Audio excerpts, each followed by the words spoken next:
Okay. All right. Just need to warm up the pipes. And he'll get you there. Ooh, he'll get you there. He'll get you resonating like Kurt Metzger. Oh, Kendrick Lamar.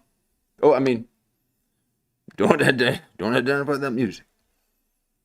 Uh, we got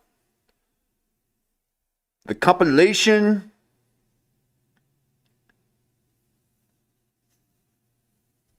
segments. Okay, we've been going over compilation videos. And let's bring on over to the other side.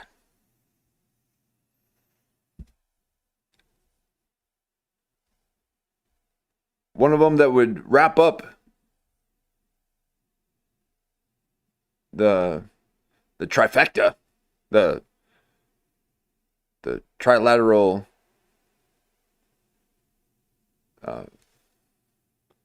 compilation comedy content. American Redacted, Too Lazy to Try, Commedia. We mustn't forget about old Retroactive. So we're gonna take a look at this one, and a little bit more of that Rogan sphere. Now, I had taken a lot of time off of the Rogan sphere, and I enjoyed my time off. But then I went way too underground, and I had to start crawling my way back up.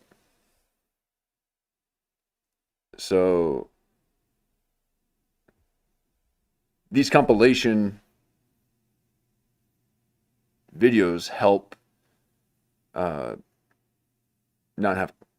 having to consume all this stuff. They just kind of summarize it for you.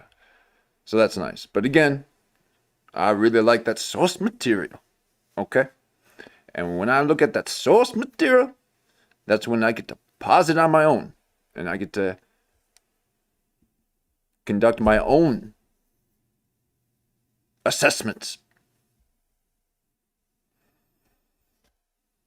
But occasionally, and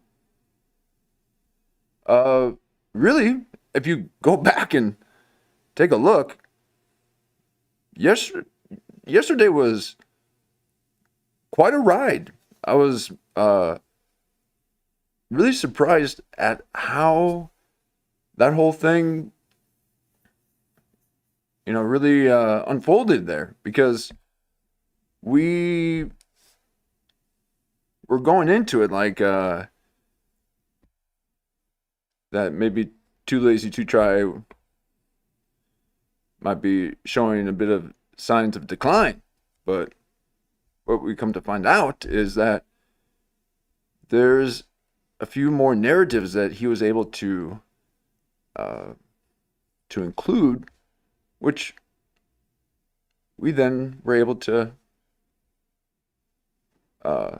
conclude some of the questions that they had about that Sharp guy. What's his name? That football player guy that interviewed Bert Kreischer and asked him really weird questions, but he was basically projecting. I'll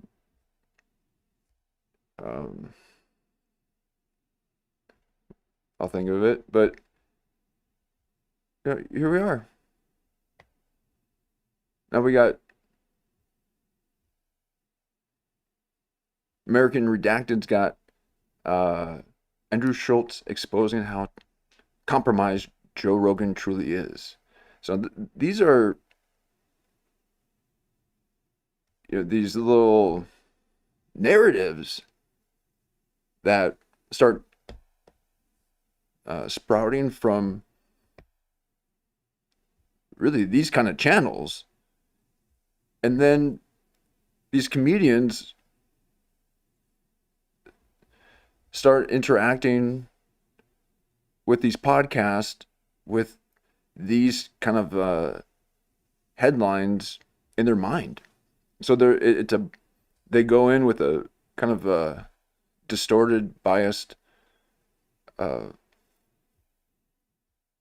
of view, and almost yeah. Well, so yesterday we were able to kind of see the utility with Too Lazy to Try being a little bit behind. But maybe you just forgot to, maybe just scheduled it in the wrong week, because that was 3 weeks. That was 2 weeks. More than 2 weeks. Maybe even 4.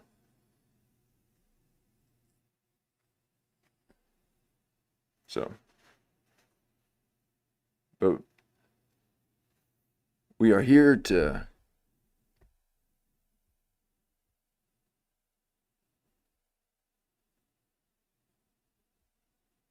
kind of just enjoy enjoy that it's there, and allow them to, because again, I hope that,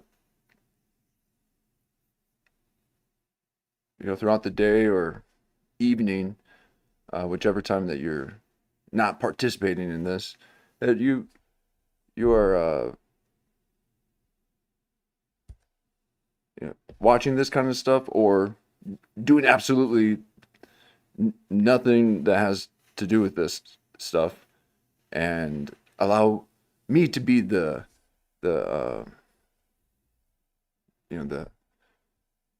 compilation content. But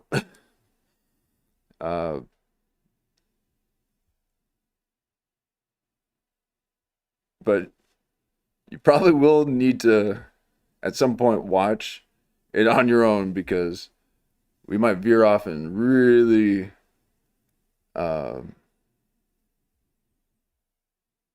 really odd storylines. So, but what's happening is they'll come out with this is 2 weeks ago.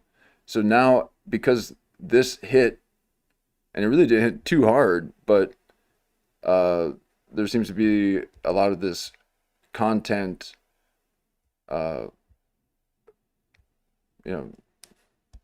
from these headlines. But we'll see. And now I guess I didn't realize we didn't finish.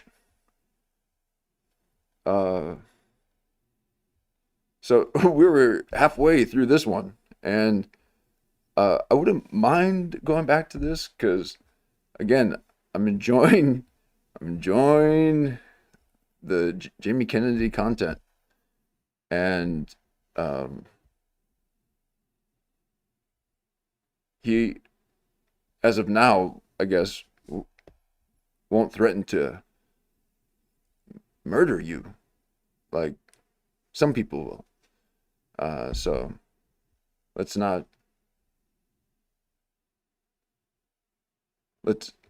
play in the calm waters, because there's a lot of stuff out there that people talk about that I guess it's people angry.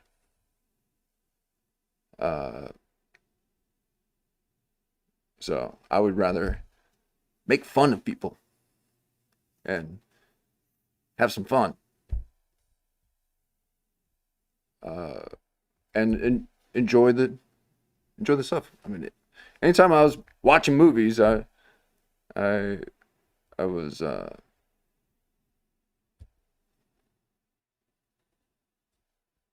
talking through it, asking questions.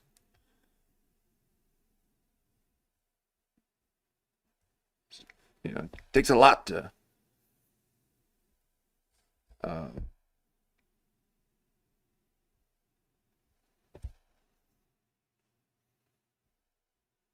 to capture my mind.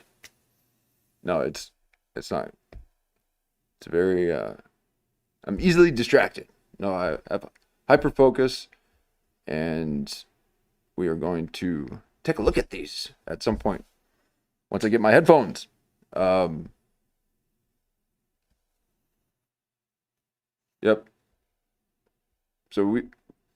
Oh, and then okay, that's what it was. So with Jamie Kennedy, there's this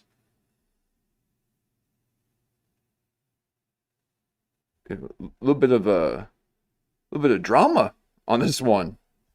It was a bit unexpected, and that's the same thing that happened with um, Too Lazy Two Tries. Second one that he dropped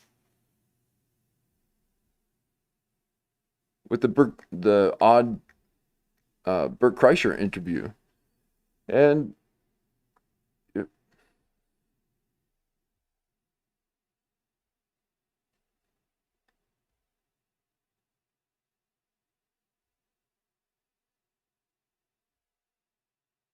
so what you doing, Jimmy Kennedy?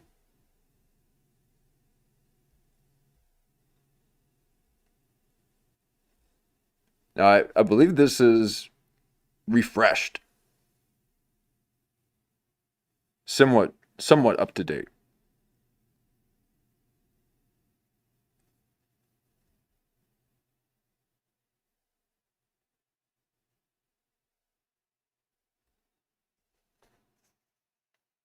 Yeah, that's lemon bar numbers. Yeah, I'm dropping all the names. I'm like JeffDye.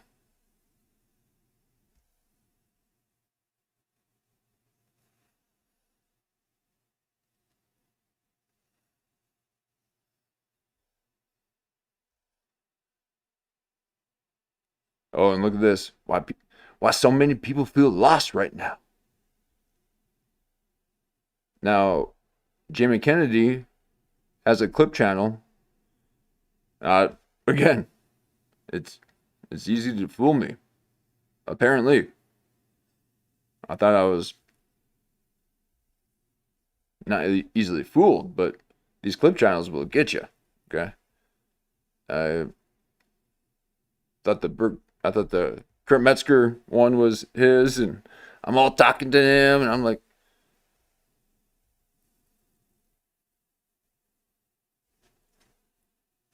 but apparently they came out with a oop, what? Hold on. Apparently they came out with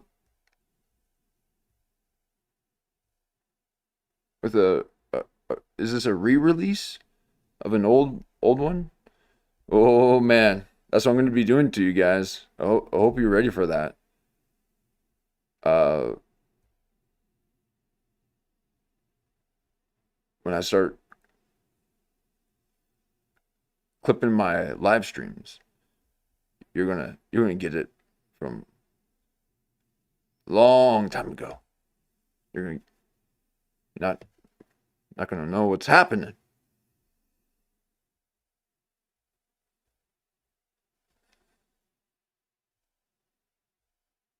And I might solely follow someone just based on how their backdrop looks up against my screen. And oops, I can accommodate. So I only have this overlay because of watching Jamie Kennedy so much.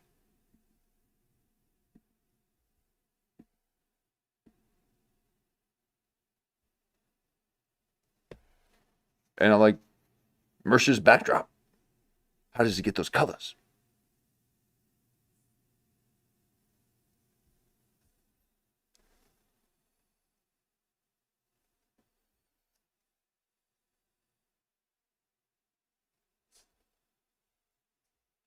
But we got a lot to go over. And we got a full moon. Now, I'm willing to put in some time.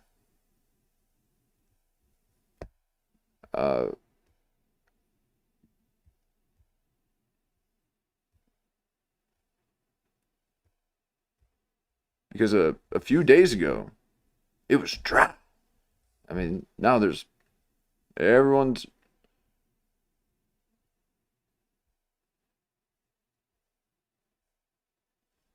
Whew.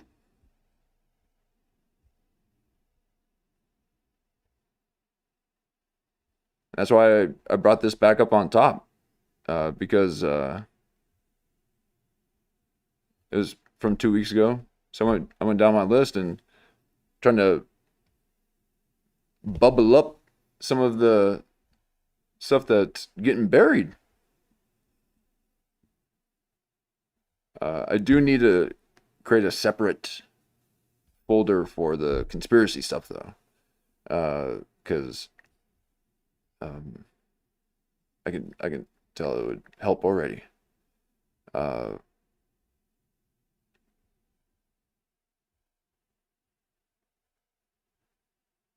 But with Retroactive coming out 2 weeks ago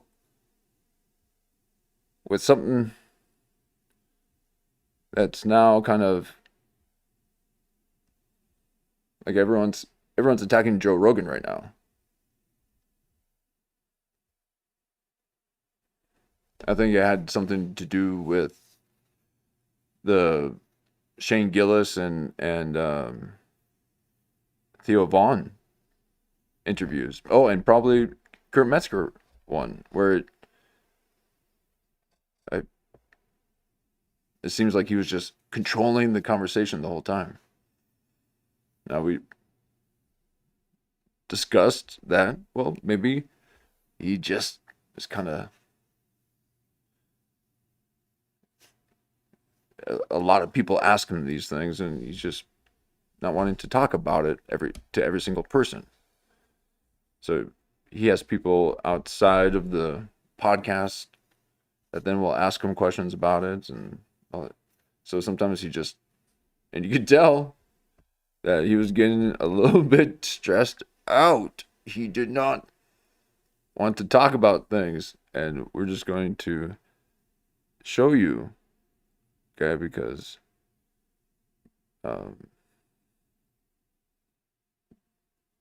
right, because that happened. Let me see if I can find another one. Oh, sorry, I'm going to go through all this. Right there. That's us when we watched it unfolding right before our eyes. We couldn't believe it.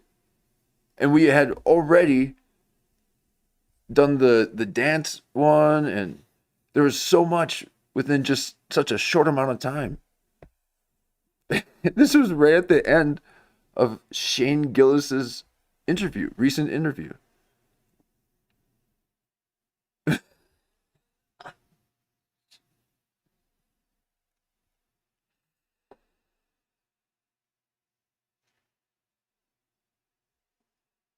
So, what an amazing time of comedy we are in right now. And people don't even know it. They're searching through these archaic means to receive this commedia.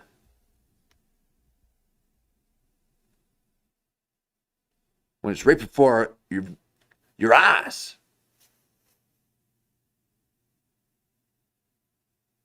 Life's in the moment.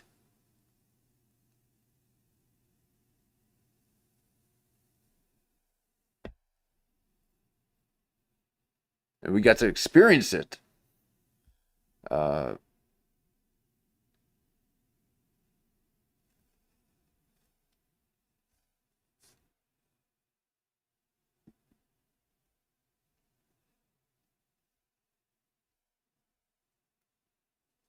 but here we are. Oh, all redacted has got one about the mothership. Um,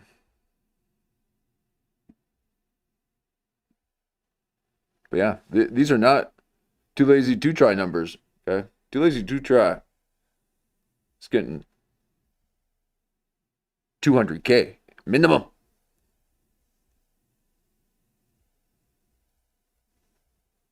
So he's for sure doing something right.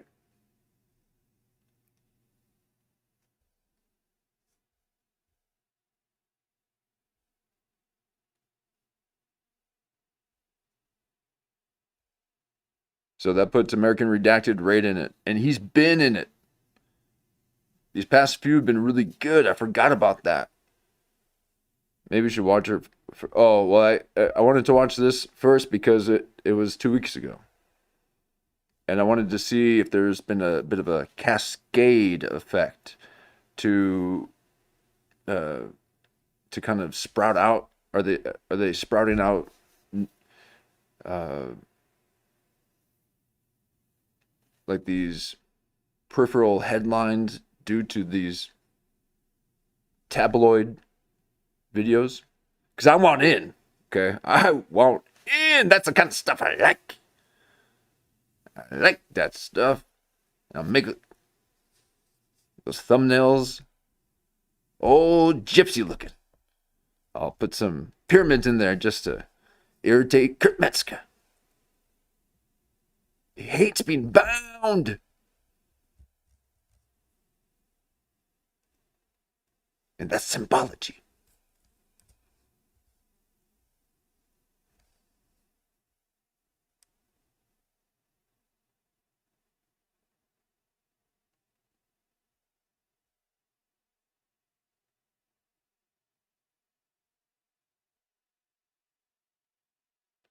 I'm going like full Denny numbers tonight. It's a tight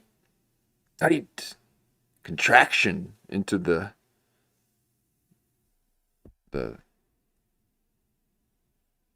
YouTube's algo birthing canal. Woo-wee. And it makes it so much more special when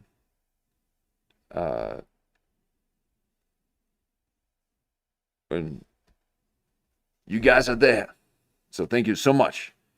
And I only address numbers because I'm a numerologist.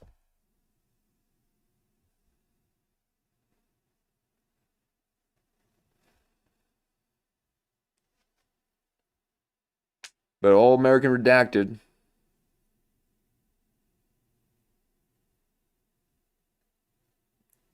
$200K. Now I don't know if he's really doing those numbers every time, but too lazy to try for sure is. But I have podcast cringe. I've stopped watching it because it's just too much Bert Kreischer and Tom Segura stuff. That stuff I do not enjoy at all. You guys don't see me going after Bert Kreischer stuff. Okay. And all this is just current stuff that we should keep up on. Okay, so it pretty much all Bert Kreischer stuff. So yeah, I'm deep in Bert Kreischer. What you talking about? But let's see what's happening because here. Oh, okay. So again, 2 weeks ago, and then here's a whole horse trainer herself. The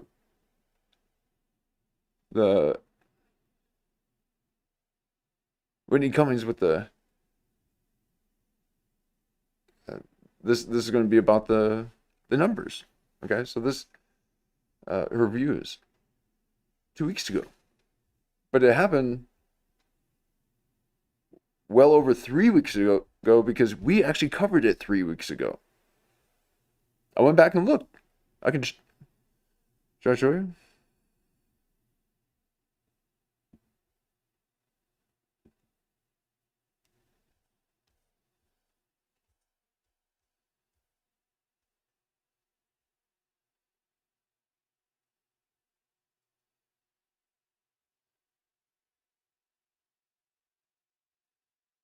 Do you guys see it? So 2 weeks ago. Let's do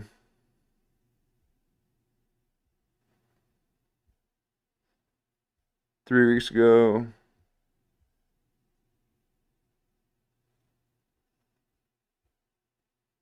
Right here. 3 weeks ago, Whitney Cummings. And that's in the title. I mean, you guys know how much I talk about other things that are not in the titles.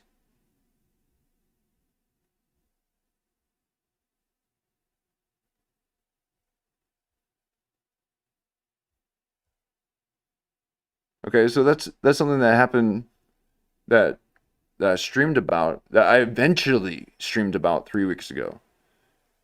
And only because it was just like, oh, okay, it's already been covered, but here, just yeah, just kind of, I don't remember. Okay, that's 3 weeks ago, and this was the case in point of, is too lazy to try 2 weeks too late?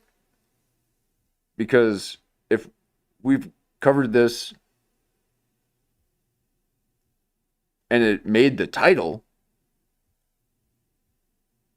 3 weeks ago, we're, you know, we got to be careful because we don't want to be lapping too lazy to try.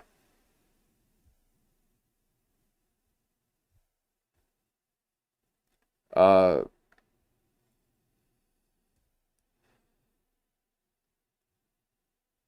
but this is the nature of this kind of streaming content. We're like a brook. Okay, we're just kind of skipping across the surface of the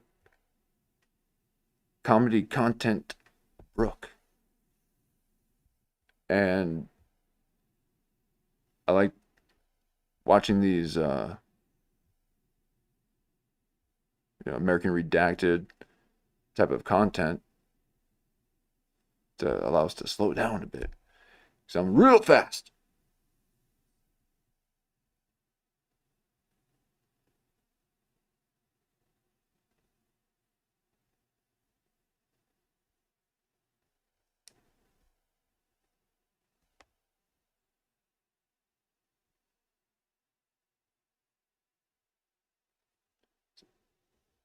So let's, okay. I mean, it's for sure 3 weeks ago. So for sure 3 weeks ago. And here's one that then hit 2 weeks ago. So if I covered it 3 weeks ago, it probably happened 3.5 weeks because I didn't want to cover it. I remember thinking that. I'm like, I didn't want to.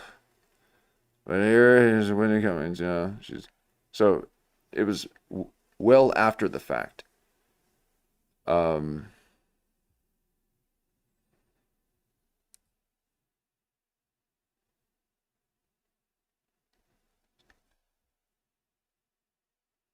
here we are. Here we are. No, I really enjoy it. I am. Thank you for allowing me to use this as a opportunity to warm up a bit. These intros just kind of helped me to get my linguistics lined up, and then I whip them around real quick once I pop one of these videos on. Oh, yeah. So it is the kind of chaotic nature of these videos that it's not something I really uh, like to study. You know, I like to study the source content. But these do help to kind of get caught up on something that we might have missed. I mean, I don't even know how to watch Rogan now. I don't know how to watch Rogan. They'll get you. Okay. So so we gotta watch Rogan through these guys because they ain't messing around. Okay. So we, you know, respect the situation, and I think that's really why I'm having to do a lot of this second hand. You know, this is not quite third party content. I guess I'm doing third party content with this stuff, right? Because this is secondhand from the original source, like any interaction or interview. Um, so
okay, so yeah, I think this is why I've started watching this secondhand content because yeah, they got me at the source.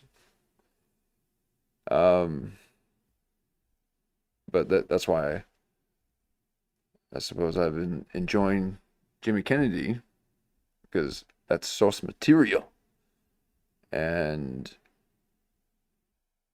it's interesting to see.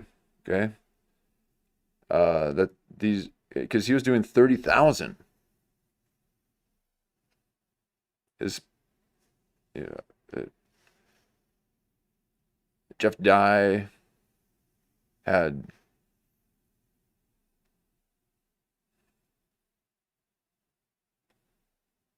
like 7.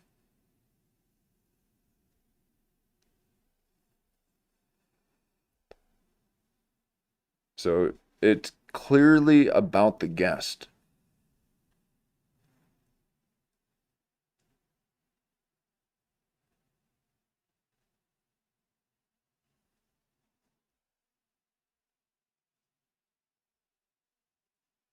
And I really wasn't interested in this as content. Just I wanted to see when this took place because I think we watched this. Didn't we watch this uh,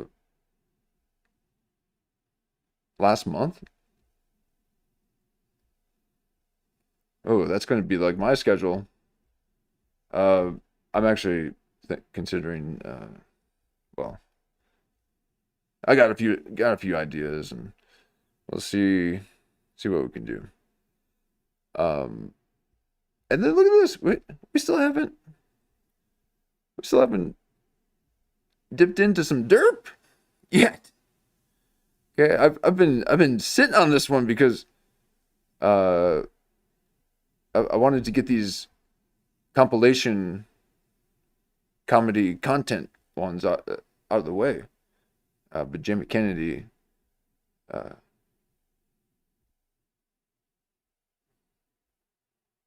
uh, kind of captured my attention.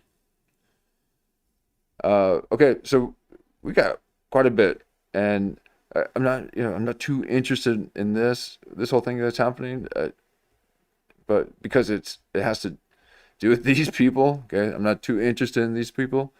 But we got to take a look at old Tom Segura mustache. Okay, so we're gonna see how his side profile is, uh, and this right here, this is this new update from editing photos, and it sucks. I hate it. I can't believe how much they make editing so difficult. It should be one of the easiest things to do on these mobile devices, yet they insist on having the pop-up windows right over the item. Why? Why? Oh my god, I can't get to it. My fingers are too big. Maybe that's why they made them bigger like this. That actually makes sense. Uh, because I could never hit the thing in the right spot. Whew. Anyway, and dare dare I say that we might be drunk. This is I was kind of waiting on this if there was nothing really else happening. Uh, yeah,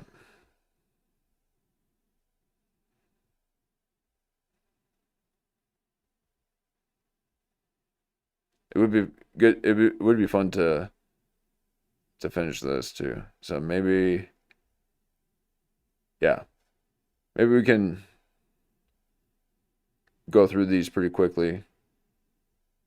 Um, I was thinking about that too. With this kind of content, I was doing a lot of pauses. Okay, and I started watching some some people, and I thought to myself, ooh man, I would not want someone to be pausing so much, uh, because I was more interested in the content.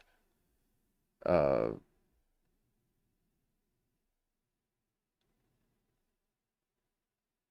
but you ain't ever gonna see the content.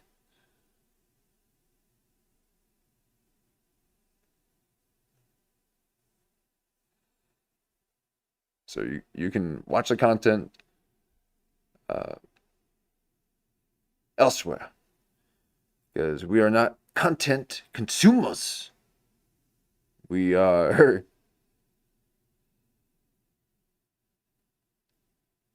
uh, creators.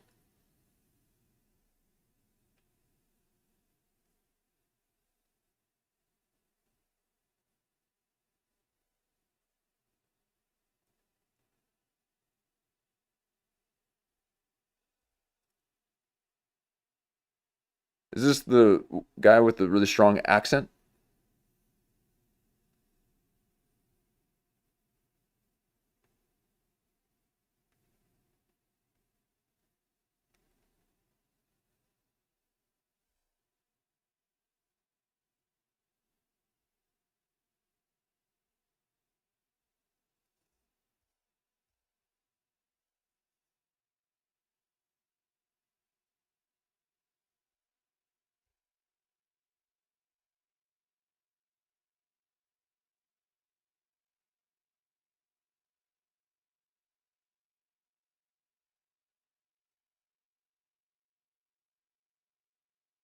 I'm nervous.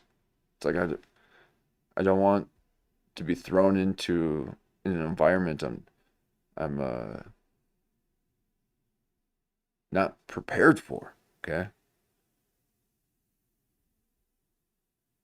And I think this might be the guy with the hard accent.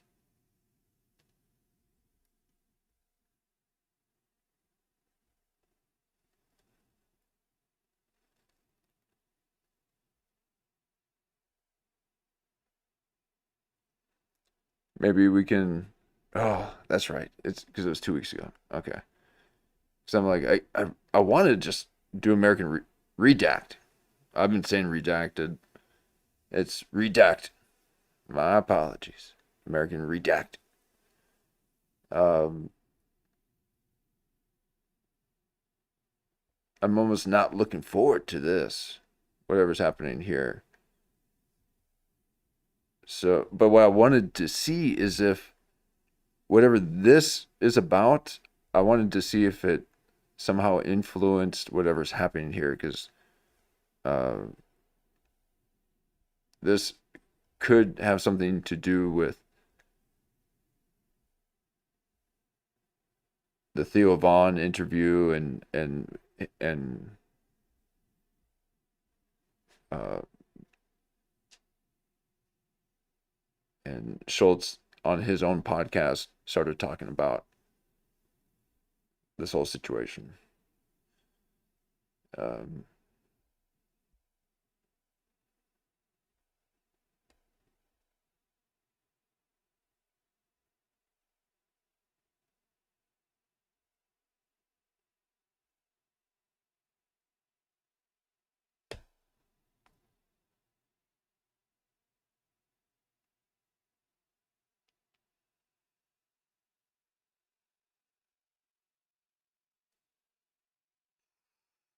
well, what did I have in the title? Let's see if I can actually keep to a title. Redacted. No, retroactive. Okay. All right. Well,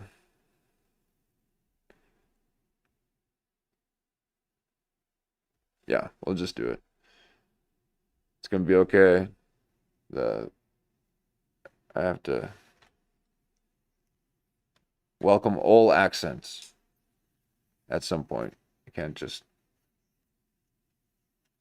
stick with the ones I'm familiar with, apparently. Uh,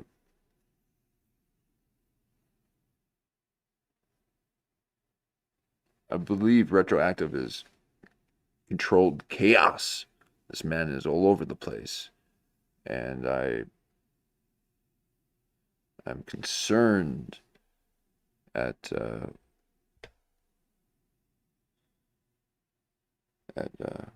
where we might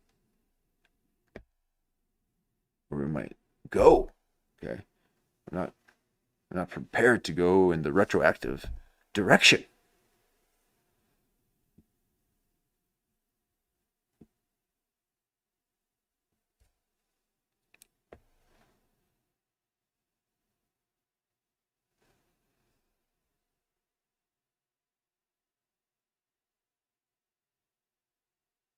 Oh, I just about did it again. I just about clicked on the name again.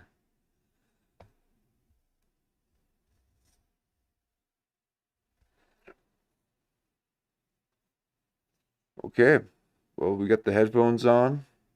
I'm gonna start the segment. Um,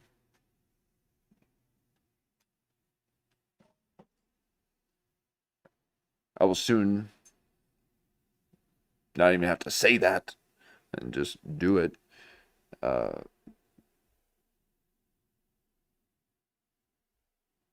but I like to remind myself. Uh,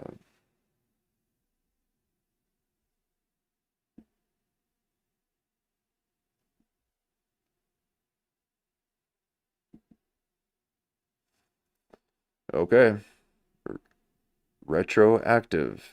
Oh, I just about clicked on it again.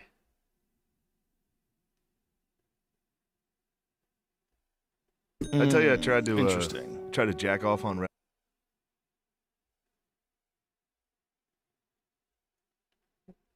Okay, let's set it up here real quick.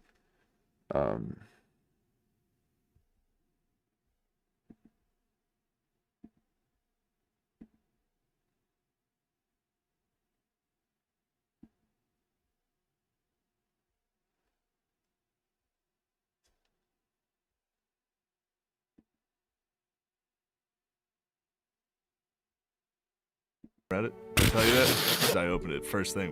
I tell you, I Okay. tried to. Interesting. So yeah, this one. Okay. Okay.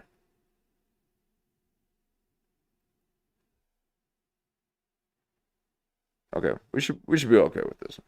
We should be okay. This is see if I can.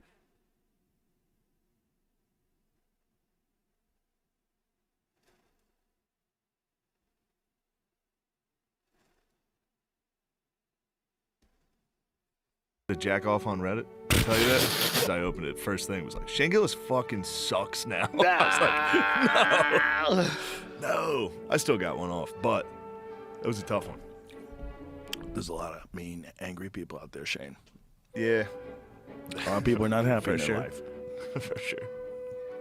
That is a... Well, it finally happened. Watching all these comedy podcasts finally broke me down biologically. A plague of sorts will be joining the audio today, so enjoy. Of course, trolls exist online. Every person who uploads anything can attest. But to paint every single person with an opinion as a bridge-dwelling troll, many who are your own ex-fans, sorry Joe, it just doesn't add up. And I think to myself, if the haters hate their lives and Joe is so happy with his life, why is Joe the one who makes this face if Shane merely says that dreaded R word? Ironically, Joe probably has 1,000+ hours complaining about online comments, yet he doesn't read them and he's impossible to get to. He's got a black belt in his brain. all of the negative Reddit commenters, like, you guys need to go outside. Touch grass, babes. They're non-binary, all of them. Wow, alright, that's really the angle he's going to take on his special reviews and losing fans. Okay, the people who podcast for a living telling the 99% to There's go where he outside. comes. You mean the same 99% that goes outside to contribute to society most days of the year? I mean, is that like a? Because that looks.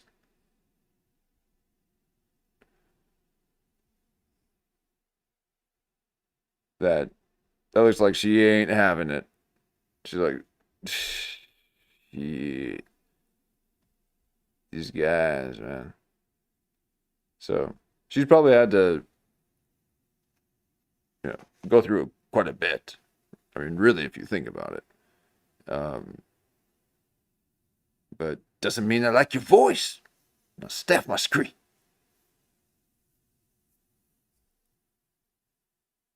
All day, unlike millionaire comedians in their mansions, studios, and private jets, which are, all inside. I guess Burn the Boats is about as good as Chopin, and so was Jokes by Whitney Cummings. The artist's contribution is above all, of course. Ooh.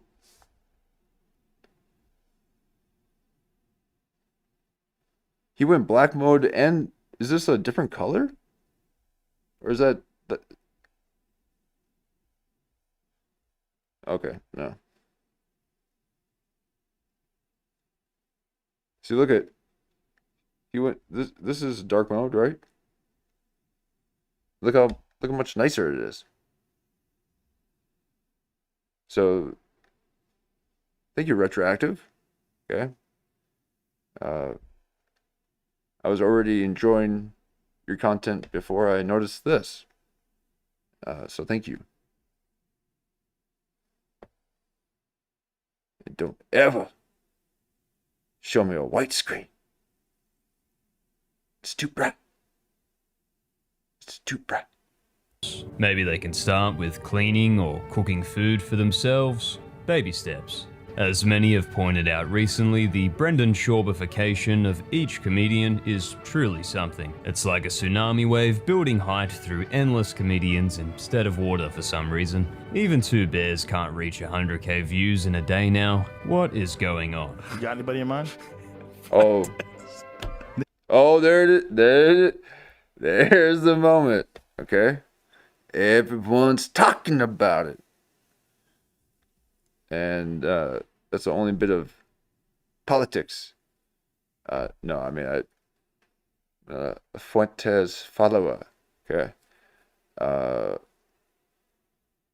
I was enjoying his generational run. It was very entertaining.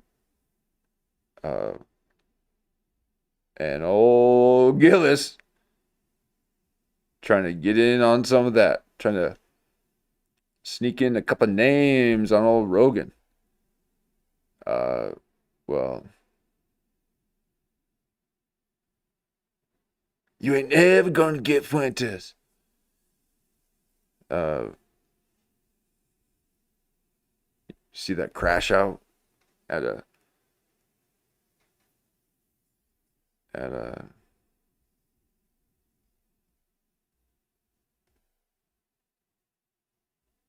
it's like at that restaurant, at that fast food joint, just like through that cup. It's like, yeah. No, he actually had a pretty good arm. He was pissed, rightfully so, from what I heard. Oh, Polly Shore.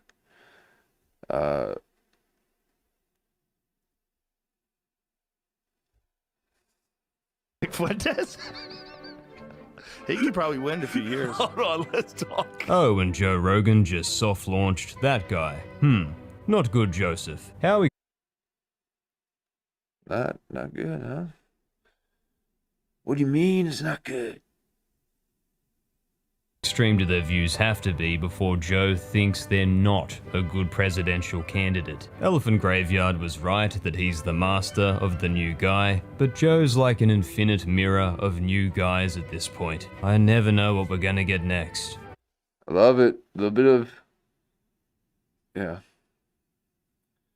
A little bit of Elephant Graveyard talk. Okay. I'm kind of keeping my Elephant Graveyard talk to a minimum. Okay, because out of respect, he needs to charge and he better release another good one, because otherwise I'm unfollowed. No. He has my undying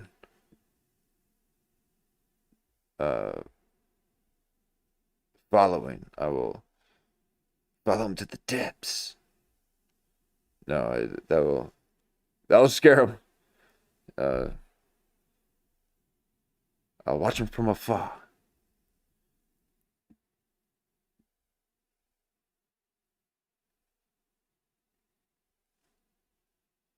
So yeah, okay.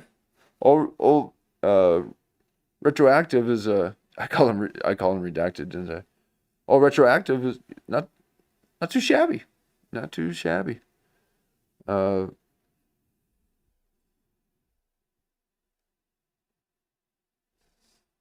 now there's a protest at Joe's motherland, the ship.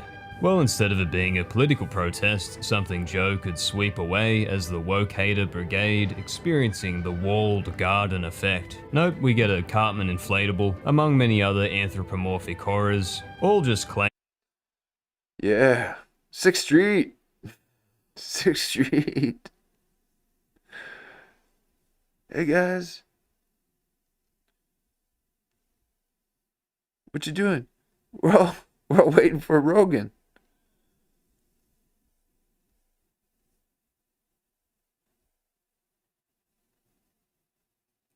No, it's a fine club.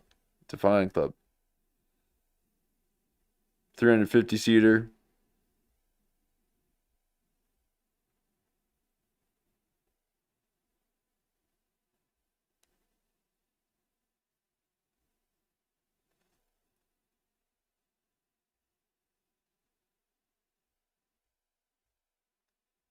But yeah. There are other great clubs too.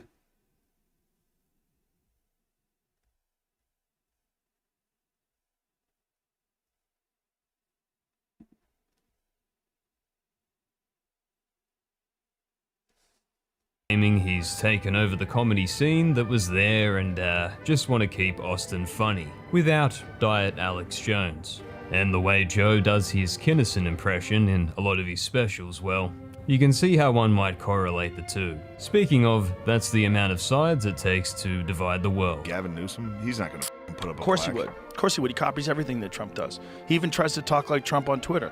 You don't think that he would put up plaques that talk about how corrupt Trump was and about how terrible, and he was quoted as lying over 5,000 times by Washington Post, you know. Yeah, but he doesn't have to put up a plaque. That'll just be everywhere.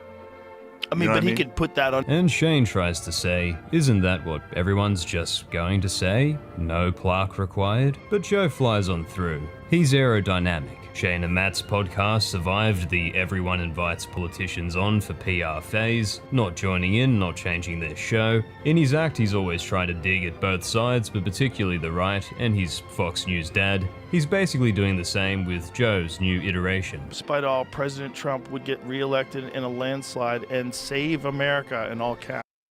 Okay. Oof.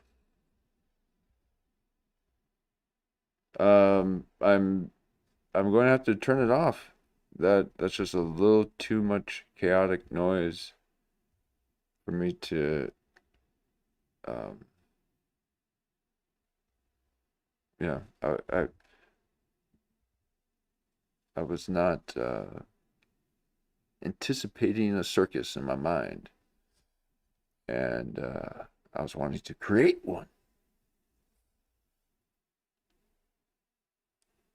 So this is the issue I have with these, okay? And that's why I only have a couple that I can really watch. And even with Too Lazy to Try, there's a point where I just tune out, okay? And I do that to 99% of the people out there, okay? I got those few that get me. I appreciate it, and no, I'm ever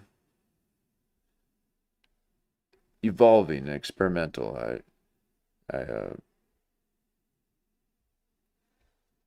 But I don't mind maybe being up a little bit higher like this. Maybe we'll do that. Although I was enjoying having the top be where I put a little bit of text for the thumbnails, and I'll just use these screenshots because I cannot think of those thumbnails.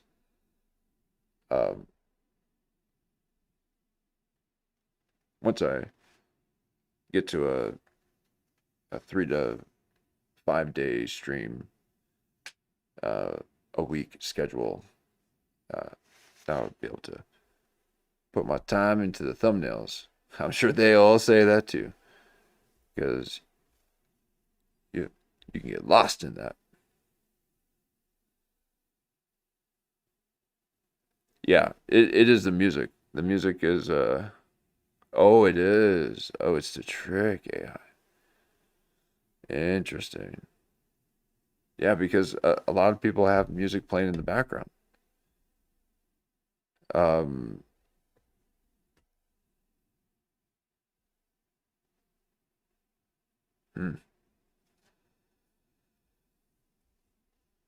Yeah. Yeah, that's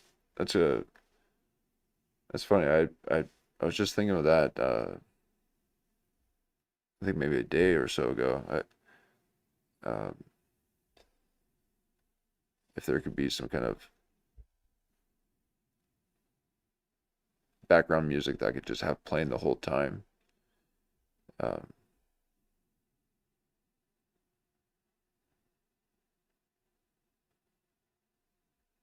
Okay, so you think that with me doing these pauses and zoom ins,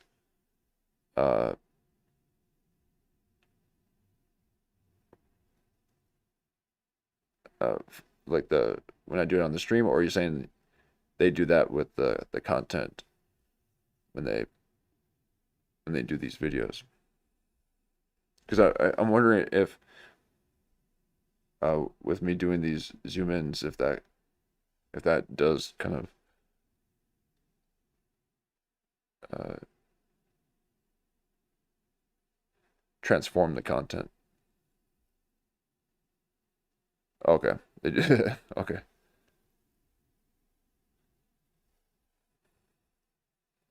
I'm gonna have to start doing it. JeffDye just for fun.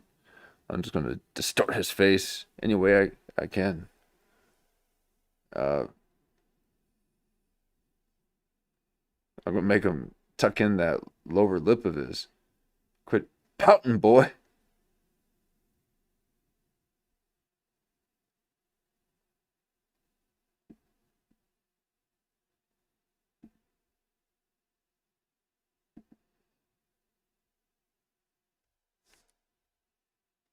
Internet shitting on you and your colleagues shitting on you.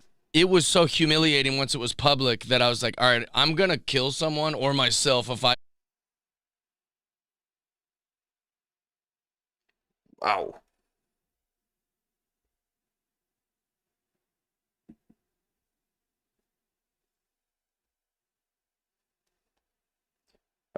Okay. Well, let's try it again. Sometimes that music, I gotta take a pause from it because I'm not wanting to listen to that kind of stuff. But let's try it. Let's try again here. Otherwise, we can get back to American Redact. But ooh, man, this music. That's a plaque. He's I mean, in the White House.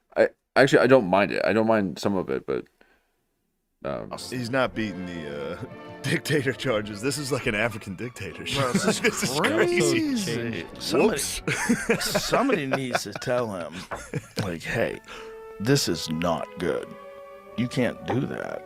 Joe starts to question everything, but he has to look at the ground and say it about 10 decibels lower than his usual speech. Because then other people could do that too. And then the White House stops being the White House. And Joe tries to disbelieve and protect the chosen one.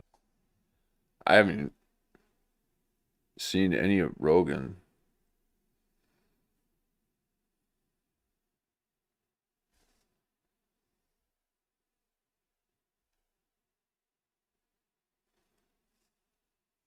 But yes, Trump wrote that. Of course, Joe is now not happy about that, or ICE, and is Wait, what did it say?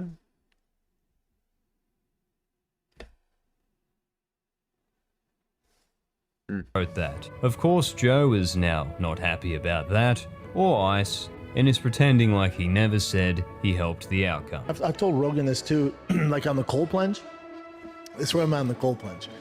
Like the cold plunge and like jump into cold water was like a dessert in college football. Like, thanks, Brendan. That's the ice I was talking about. The rich people ice. You jump in so you have something difficult to. Imagine just not going home. You're like playing these sports and then getting these injuries from playing these sports. So then you gotta spend time tending to all your injuries. And that's the dessert on the top.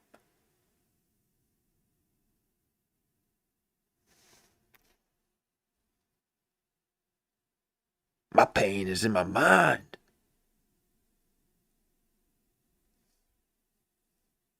Do that day. Even more revered acts like Chappelle or Gervais have also begun to show a little rust. and he probably Jokes has aren't as funny on their surface or as logical if sure. analyzed after. Or in Dave Chappelle's case, jokes about being a landlord and making rent unaffordable, except he really does own most of his town. I be walking down the street minding my own business, and they come up to me with their concerns. Hey, congratulations on buying the whole goddamn town. But you need to start thinking about some affordable housing around here. Well, actually, champ, I can afford my house. That sounds like some shit you need to worry about. Their peak material is long gone. Maybe an hour special like. But, I can't tell if it's Chappelle unless he's wearing his name on his collar.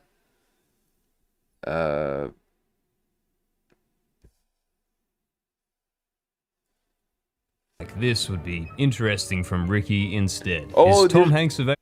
We got another. Oops. Oh no, I bumped it. We got another Tom Hanks.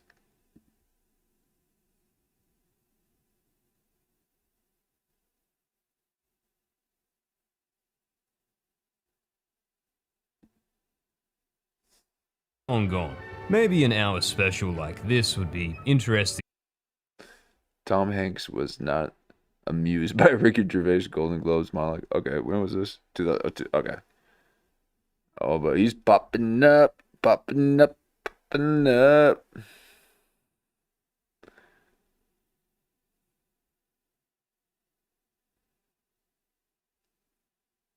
Yes, exactly.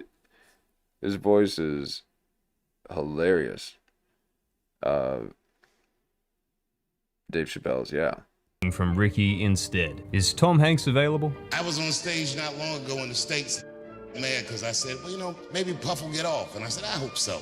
And the crowd was like, boo. Funny joke, I think that was. Anyway, very relatable, David. Keep it up. Back to the book of I'm Joseph. sure he's a very nice guy. Like Peter Thiel. People He's a that nice know guy. him, Had he's him a on the nice guy. podcast. He's a smart guy. Yeah. I had him on- Should the human race survive? I've been to Peter's house twice. Impressive. Thanks, Joe. Oh. What else you got? Well, I guess have Whitney Cummings on the podcast, as we just saw. She then went on a massive rant at YouTubers, as her podcast numbers don't exactly add up compared to Okay, any here we other go. YouTuber or podcaster. 1 million views with barely any likes and comments. Well, according to Whitney, she's using Google Ads. I would use robots to make my Robots. podcast. Oh, did you hear the duping laugh? The duper's delight? According to Whitney. This is what she did talking about Miss Rachel. Well, maybe my son's not quite at the age. Maybe when he's older, maybe he'll get addicted to it. She just did that here. She's using Google Ads. I would use robots to make my Robots. podcast metrics, inflating numbers artificially on YouTube, or So right when I would use robots to make my Robots. podcast metrics, inflating Yeah, numbers even- artificially on YouTube, or Retroactive I'm caught going to it. look you in the face right now. Uh-oh. Yes, I'm sitting on a booster seat. Thank you for doing this. You guys being this obsessed with me, honestly, Session. has No, here's what's happened. Ever since she's had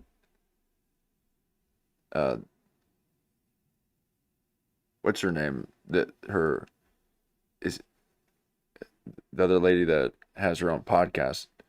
Ever since she's been spiraling, okay? And it's because that girl has probably put some things in her mind. Because this source content, how did I watch this? It must have been from something else, because I am sourcing this stuff. But she had that other lady sitting in studio with her. Now imagine me talking, knowing that there's people, all throughout, this huge auditorium here, and I'm speaking. I'd be speaking to them, and you guys would just be the fly on the wall. But I'm speaking to you, and that's what's a bit unique about this. So again, it's not about the content so much as it is about the ride.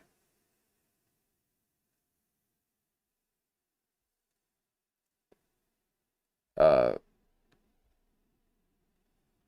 we need some content. No, it is about the material for sure.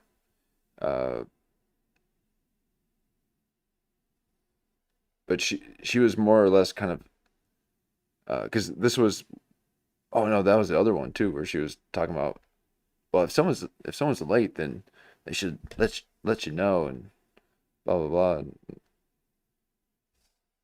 And it's not her assistant, but the other lady who has a podcast was sitting there. Boosted my self-esteem. Okay.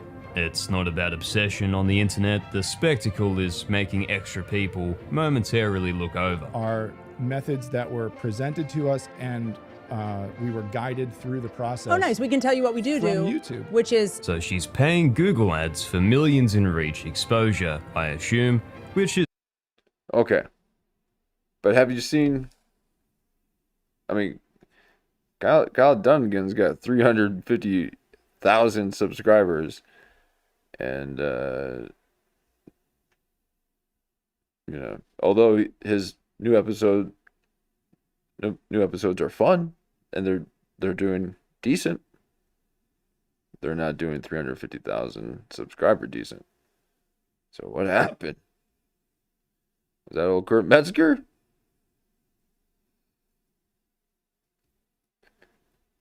Or did they bump him a little bit? So, I mean, I'm sure you get bumped for subscribers too, right? Not just views. But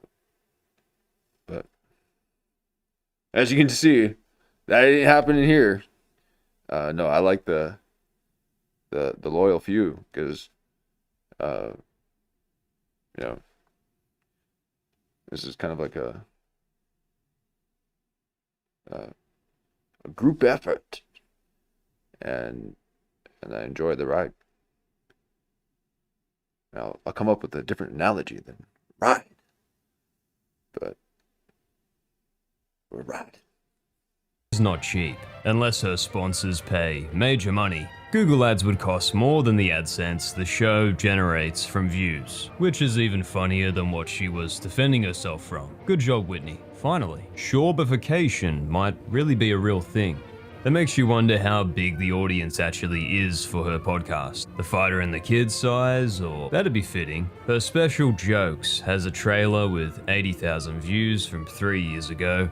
Maybe that's before the expert Google Ads strategy was deployed. So that's why the numbers were being questioned, compared to say a Jessica Curson with 1 million subs, 60k views, 2.5k likes, 117 comments. None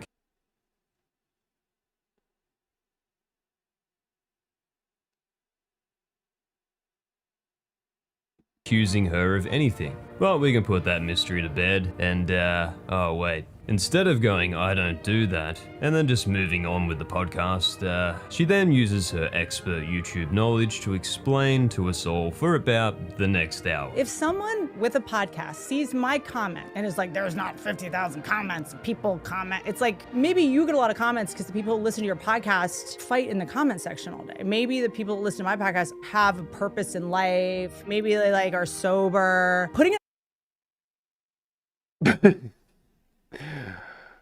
Imagine having a purpose. Okay? No, we don't have purpose. Okay, we are short-term gratification seekers. No prefrontal cortex.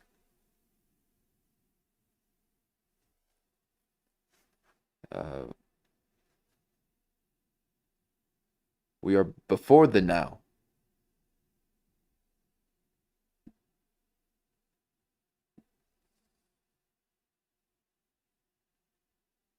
What you doing on my screen, Whitney? See, again, this is another reason. Okay, now I'll say I've been enjoying Retroactive, so I'm like, okay, cool. I'm glad we're watching this again, and I can just react to it. I don't have to study it. Okay, I'm getting in study mode. Sorry, folks.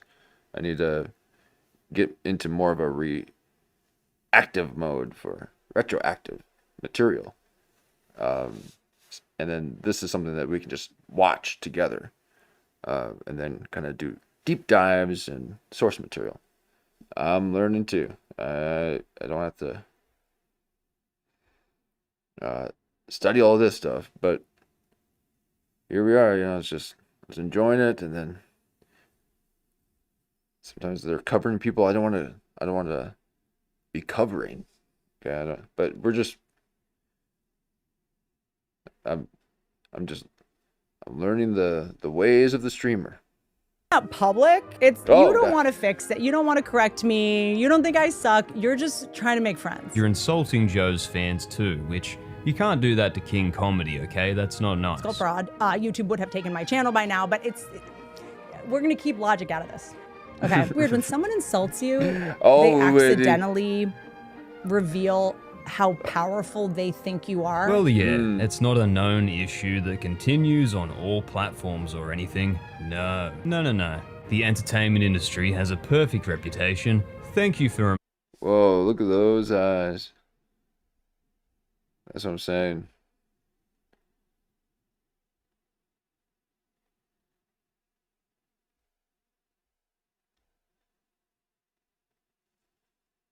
Sad eyes. Sad eyes.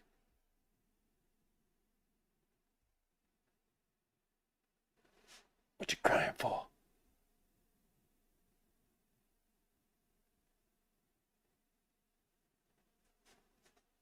What you crying for?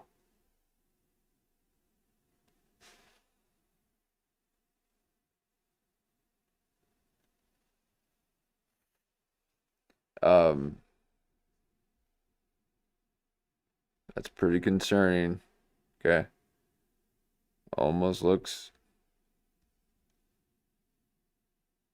like Nick Reiner.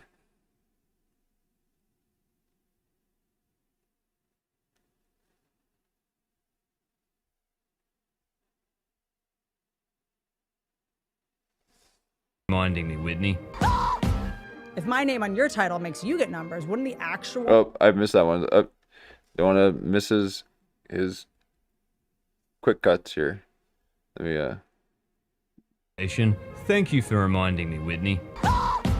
If my name on your title makes you get numbers, wouldn't the actual me like do pretty Worth well? it. Even if it's people hating me? Which is it? The only way to get out of that jam is for you to be like, no, your name didn't make our podcast do well because we use bots. I'm sorry. see, because she keeps looking at the person that's in the room. Ooh, I couldn't imagine speaking to someone in person. Okay.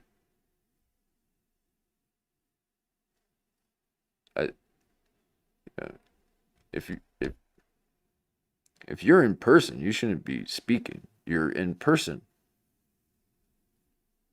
And we never used to speak before. We used to operate through hand gestures and mind.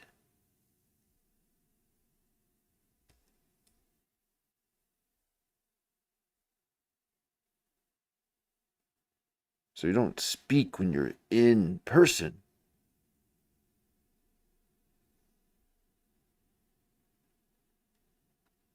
So quit your speaking when you're in person.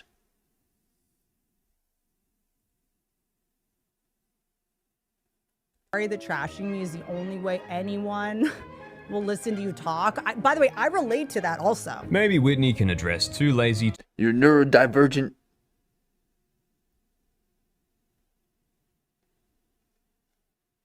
Two tries videos next. That Oh, would too be lazy to something. try. Channels like his have high views no matter who is in the top. There you go. I must Exactly. be so powerful and inescapable that people have to try and take me down. Podcasters say, We're gonna take Whitney down.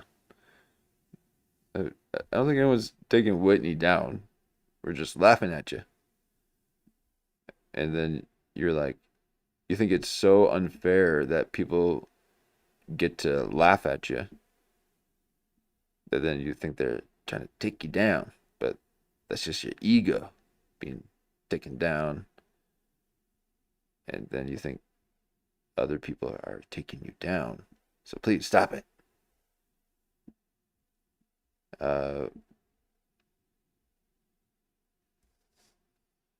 Okay. Oh, gotta make sure I like it. Yeah, I'm enjoying Retroactive, and I always felt like I have, but yeah, it is the music, but I understand the meaning for it, so I can power through it. Other people talk about other people too much. It's just too funny. Otherwise, there are thousands of YouTubers out there that cover other comedy clips daily. It's objectively not the Whitney Cummings show, but she's free to feel as such. Its own economy. Whoa. What was that? So, okay, like, I have to stop saying economy so much because it's hack, okay? Saying that there's this kind of, content economy, okay? That's what we're doing, okay?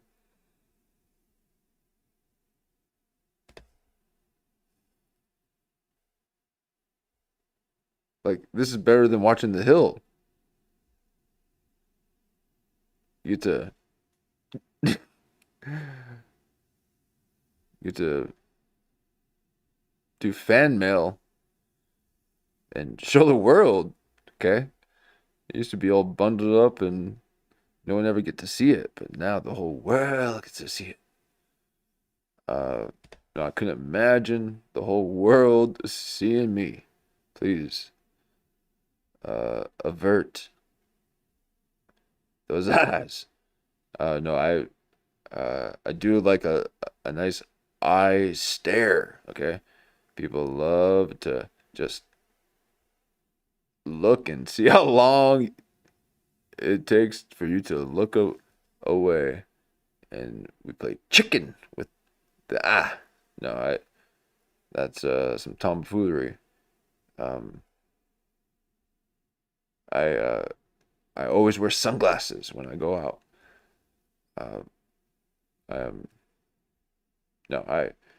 I enjoy the eye. But what was that? Show, but she's free to feel as such. Its own economy.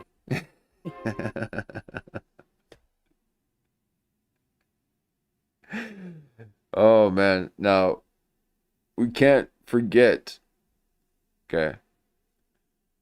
And well, we did see the airport video, and we did see the hairline, and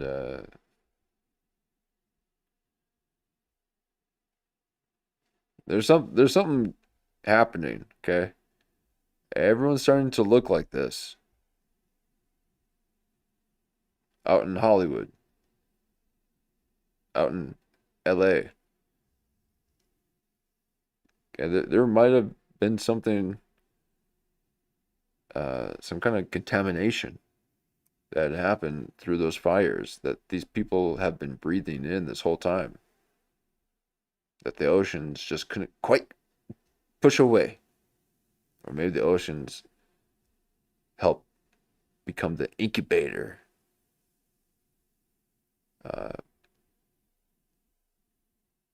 But between you and Kelly Osbourne and Seth Green's wife, and they're all looking funky, like Ariana Grande. So that's if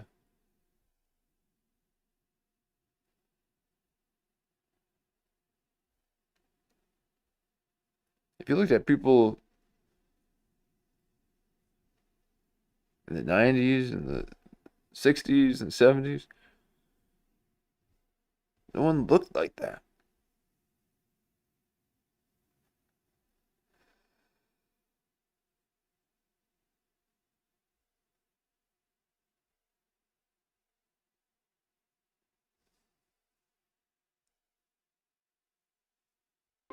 If these former comics... The failed comic defense. YouTubers are simply covering whatever the big topic is that week that they want to cover. To say that they're all failed comedians or they all wanted to be comedians, that's a very low probability. I feel like that was good. Oh my She god. doesn't get it. Even a regular non-old YouTuber guy goes, what was that? And I... Yeah, and yeah. They all have to do that too. They all gotta... Yeah. reply, one of the comedy greats. Yeah, that Young was one.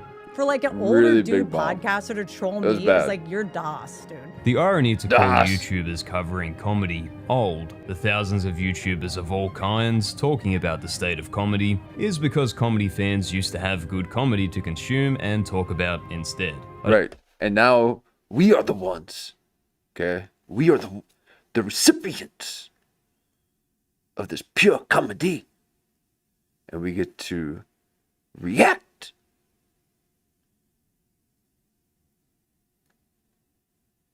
And create a culture that you ain't part of.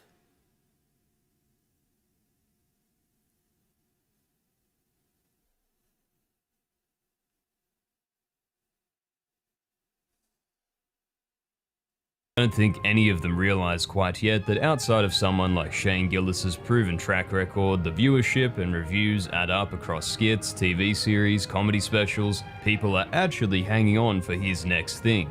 Almost every other name at the moment can't say the same. Even Theo Von bombing at his own Netflix tape. Theo Von addresses bombing on stage at his... Oh, wait. Yeah, was that an Yeah, that's when he was talking about self-deleting. Okay? You understand what's happening? Kurt Metzer said that, no, it was Control Out History, said that they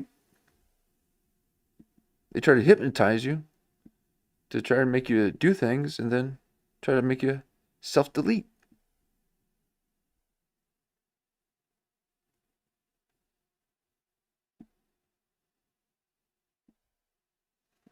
They put it in your mind.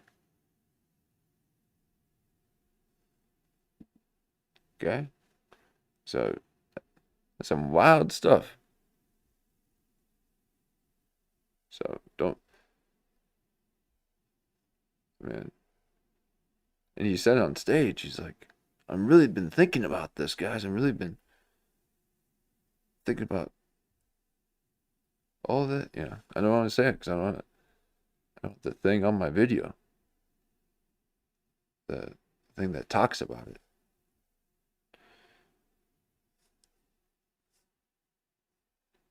Oh, maybe it's probably... Yeah, I think it was this one. Yeah, he's like, sorry guys, I just bombed this one. Yeah, I've just been really tired and been thinking about offing myself. But hey, thanks for coming out. All right. It's like, wow, yay. We get to all stand in a crowd and watch one person bomb. Okay? Again, when the music industry was thriving, people would pay far less and get so much more. Okay, we are in the inflation of comedy.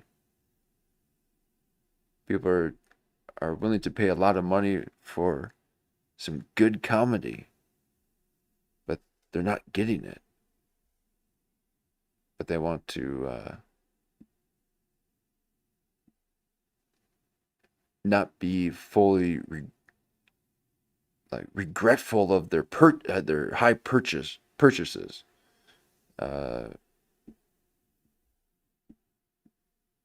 So they say, oh, it was great. It was great. Because if it wasn't, and then they spent all that to... No, these are very cheap prices. I mean, at least for me. Okay? I can... And I go to these all the time. I'm out everywhere. And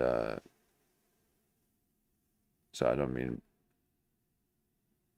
as an expensive, but just as in a lot. But here we are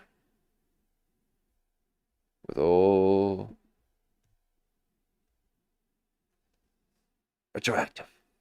Every other name at the moment can't say the same. And Dark Even Screen, Theo thank you, Von Retroactive. bombing at his own Thank you. Netflix taping with his big Dark fans Screen. present. Dave, now not being Dave. That's Bill so much Burr better. being whatever Bill Burr is now. Millions of people would rather But it watch does make it the hard next to read the Elephant words, though. Graveyard. That's what the numbers say.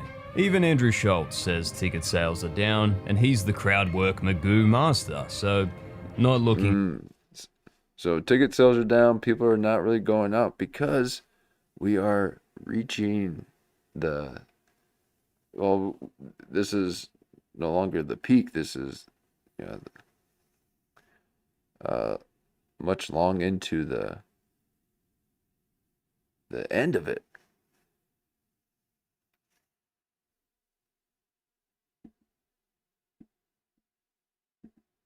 No, I don't know if it'll be the end, but it will even out. But if people like it, then let them do it. That's fine. But we have to remember how things used to be. And how easily we forget.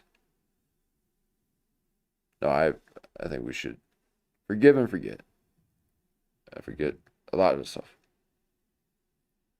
Good guys. Being an old, miserable guy who's mad at me for making it in comedy, it's not controversial. That's actually the default. Alright, it's all just negative comment leavers who hate their success because they are X, Y, or Z. Jessica Curson and Tim Dillon can make me laugh. Shane Gillis sending jokes right over Joe's head makes me watch JRE again. These videos often mention Carlin, Bill Hicks Jones, Trevor Moore. I could do with another Joan Rivers, dishing truth like a 5-star Michelin, but that is rare. Unfortunately, the Again, Nepo Club can't quite understand opinions yet, so...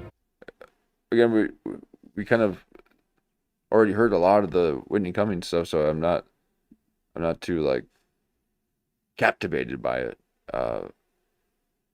But yeah, he's covering all the bases. I like it. Give them time. Even though their whole job is mocking things, attempting to be funny, you'd think they'd understand YouTube rather than fuel it, but here we are. Right? And it's all about originality now. Oh yeah, these modern day comedians. Really original, real unique voices and insights. They've never lifted a joke from each other. They're that hardworking and care about the craft and... You guys seen Rogan's special, right? You saw that he actually not only took from Bill Burr, but Brendan Schaub. He stole material from Brendan Schaub on his special, where his titties, according to Theo, titties, all fried chicken fry. Theo Von, titties, okay, where Rogan's titties were lactating. So Rogan's titties, or Rogan's lactated titties, were making him think that he could steal from Brendan Schaub, someone who is not allowed to be in the mothership.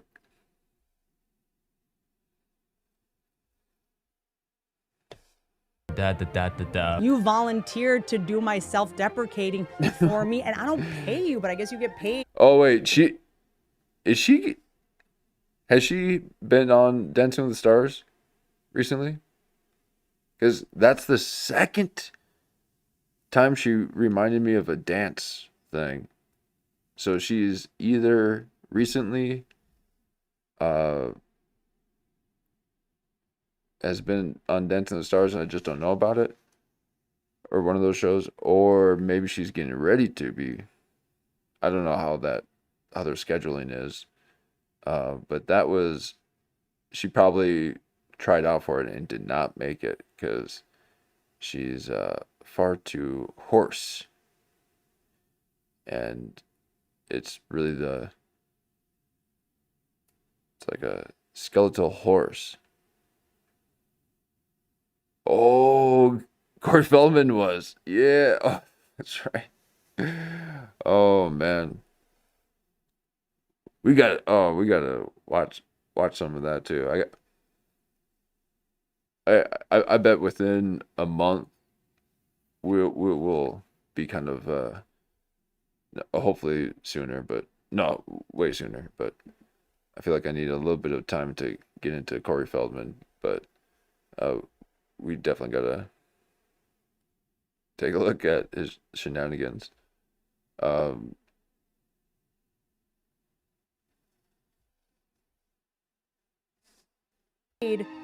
By doing it, so I don't want to come for your job. Okay. So let's see if she's doing some dance moves. Let me take it back. Because she did the economy thing. Like that was a very dance move kind of thing.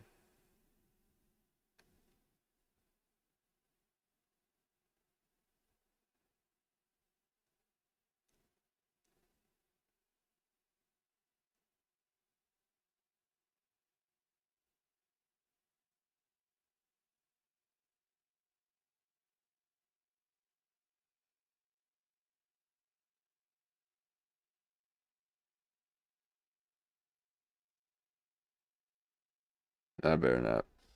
The craft and da. You volunteered to do my self-deprecating for me, and I don't pay you, but I guess you get paid. See, look at that's dancing. So I don't want to come for your job. Let's try it one more time. Oh, look at Tony. God. Get out of my screen, man. Seriously. Just.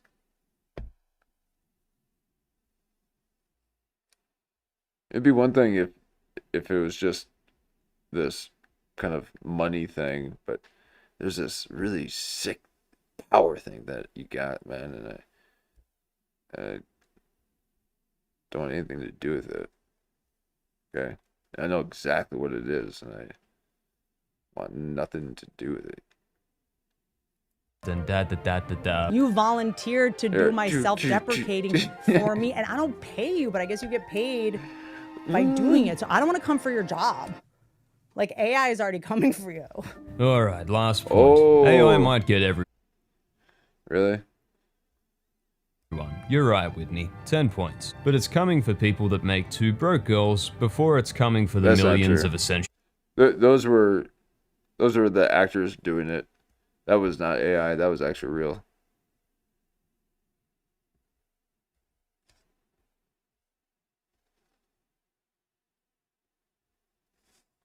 Points. But it's coming for people that make That's two real. broke girls before it's That's real. coming for the millions of essential workers no way that that's keep AI. society safe and operational. Even then, some roles will always need human supervision. Can't say the same for a Hollywood set. Generative AI is almost certainly going to win the budget math with the big execs. Or you.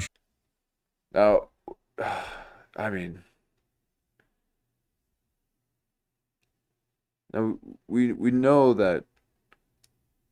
I mean, this is not an area that I can speak about. However, I've noticed that I enjoy films that don't use so much CGI. And while films can I guess technically, but they could theoretically achieve whatever kind of backdrop that they want through CGI or create images and all that. There's just something about seeing a 3D image of it. the best attempt to do it. And only Terminator 2 made it look cool because there's a lot of filters. Now that everyone's trying to be the really cool graphics guy, and so they're making it all shiny. Okay, so throw some more filters in those films, and then maybe we'll start watching them again. Otherwise, it's just TV.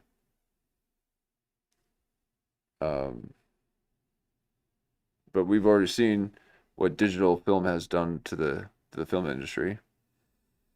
We've seen what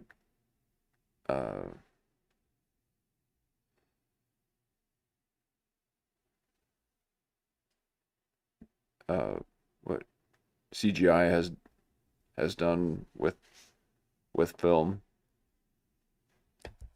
And again, with CGI, while it does offer a lot of benefits and ease, it also doesn't require as many people to do it, thus not employing a whole team to do it. And while it does seem ridiculous,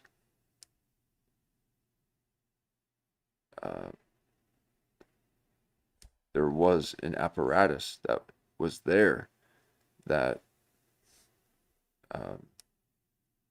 that supported all that. And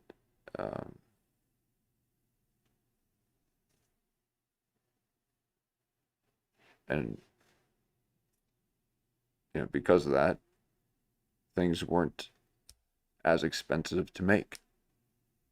But because the computer technology is providing convenience, there's a sacrifice in human labor, and then a hyperinflation occurs because of the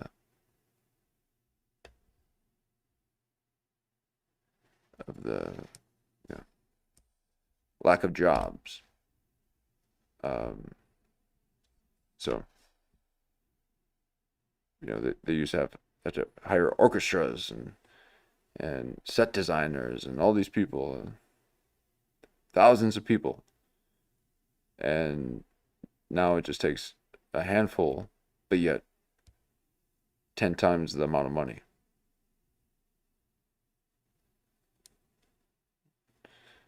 So don't make sense to me, unless I'm sure I'm missing something out of that. But I now imagine what AI will do. Okay.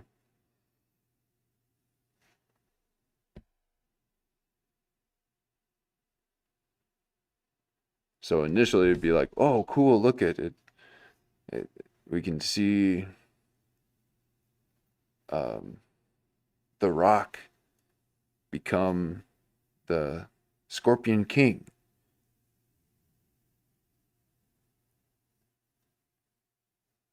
Or we can see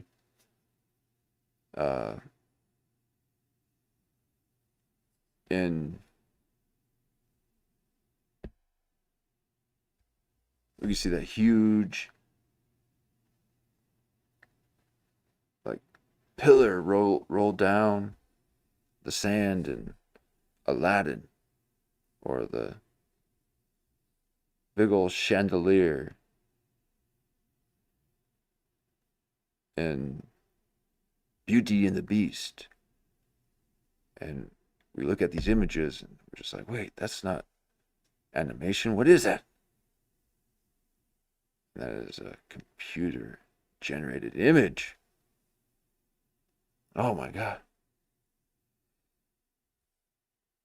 And even then, it's still employed more than what AI is going to do. Okay. I got AI doing all sorts of things for me. I mean, AI apparently has got their own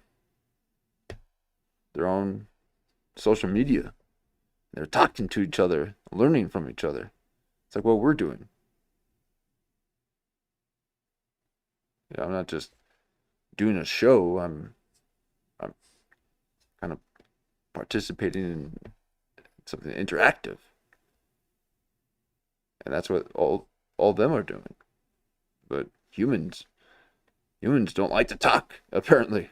Okay, but you better start talking, okay? Because AI is going to be learning everything, and we can learn a lot if we talk. But yeah, there's this whole thing that's happening. I think I might have saved the video,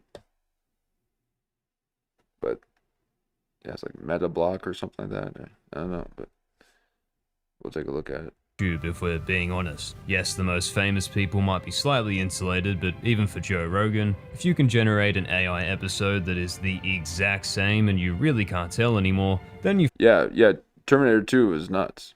Like,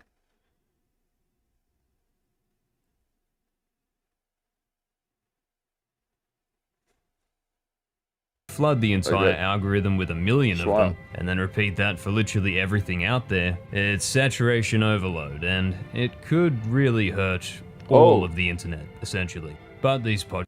Wait, let me take this back. So,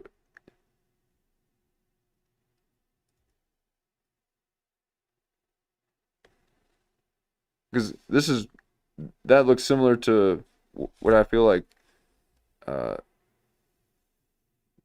streamers like us are doing to these type of this type of content, because we covered this 3 weeks ago. I've done 33 shows. I'm on my 33 show. I'm full Mason on the full moon. Okay, I'm like harmonizing with Saturn's rings.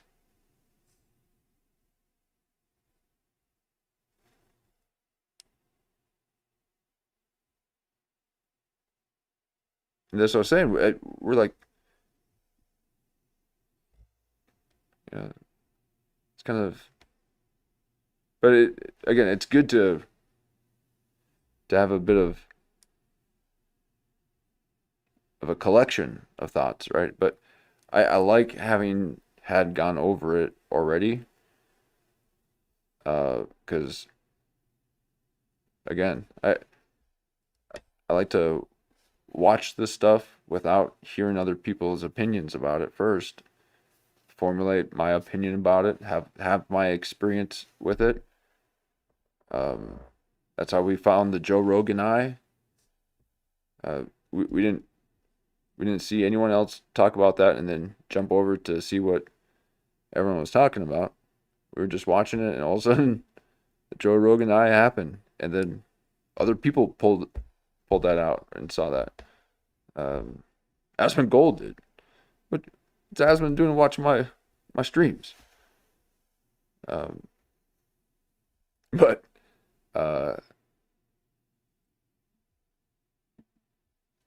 what ends up happening is that we spend hours on just a fraction of the videos, because we're diving deep and talking about other stuff too. So with these long form type of shows, the people that get it are the ones that kind of stay in it for a bit. But I'll get it nice and tight though, so that the people that kind of jump in will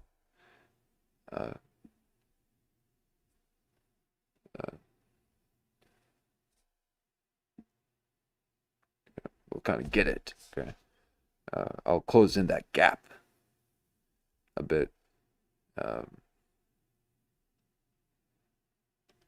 think that's what happens when I'm not at the wheel of the source material. So, bear with me.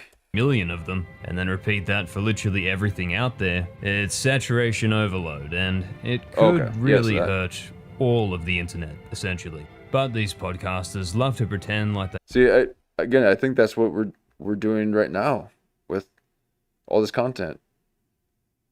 We went over it 3 weeks ago, and now we're like on to the other stuff happening now. And then if it's a slow week cycle, or a slow week in the comedy cycle, then I kind of go back up and then try to bring up some of the stuff that I might have missed. Just like we haven't finished Jamie Kennedy's interview. And it was good. We got between 4 to 6 hours of Jamie Kennedy simping. And that's just the first half.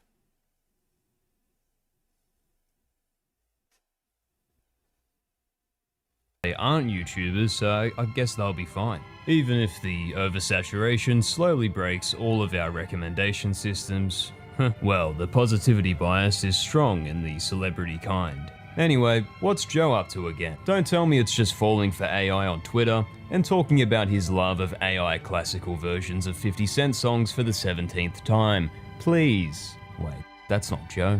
Oh well. They're gonna put this out, and Bert Kreischer crashes out, and I really hope they don't. And he's mentally broken, and whatever they're gonna say. I never understood those guys. No, the thing to get to him is don't ever make a headline about him again. And he's going to think that something's wrong with him. Never mention this man again, and he will go full MK Ultra, and self-delete. So, we're not trying to do that. But if you want to mess with the man, and I do.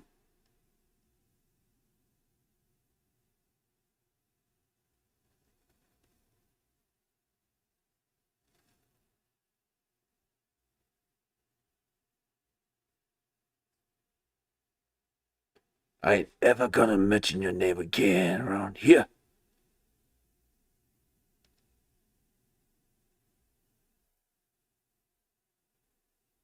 But old Shannon Sharp started asking him some weird questions, assuming that he had lost it all and had to rebuild his life back together. And what's his relationship status?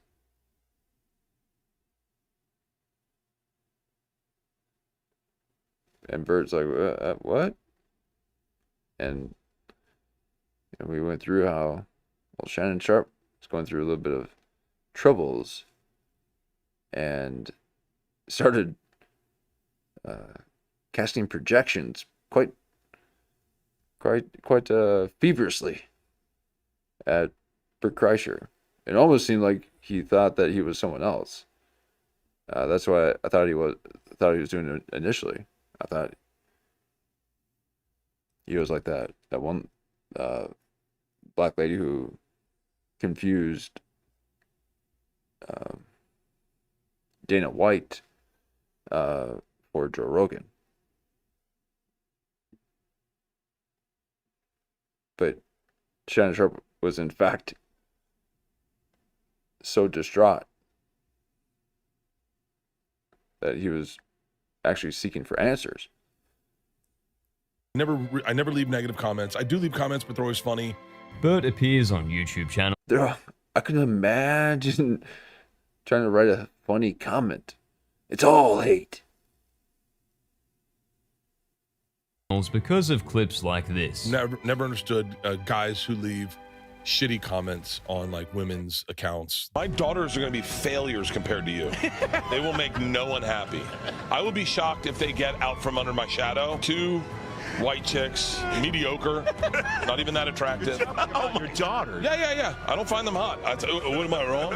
And this, the reason I don't read comments is Whoa. That's when he got into the liquor business. Okay, these liquor lush Lenas talking about how mediocre the daughters are.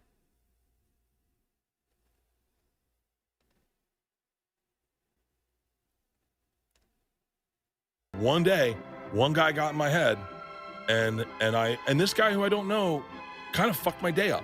Or this. Is like you're sitting there with little to nothing to do, and you throw a hateful thing out, and then This is like MST 3K, but for YouTube. I'm not familiar with. I'm sure I'm I know what it is, but usually when I see this, I'm like, maybe it's Fighter and the Kid. Oh, oh yes. Thank you. Oh my gosh, thank you. Yes. Oh my gosh. Well, and yes, I had mentioned that, you know, the other stream or so. I don't know if that was yesterday or the one before, but yeah, that's thank you very much. Yes. I see it more like that. And what we're doing is way more Mystery Science Theater 3000, but with zoom ins and behavioral analysis. someone's like, "Fuck you," and now you're Oh.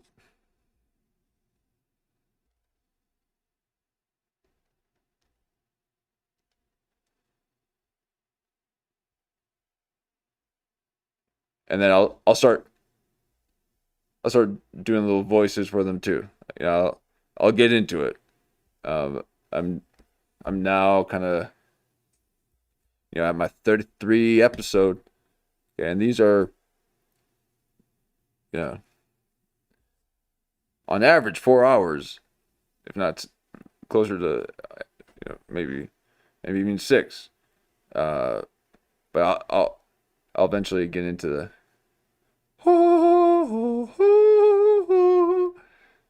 do all sorts of things. Now that I'm getting a little bit more comfortable with the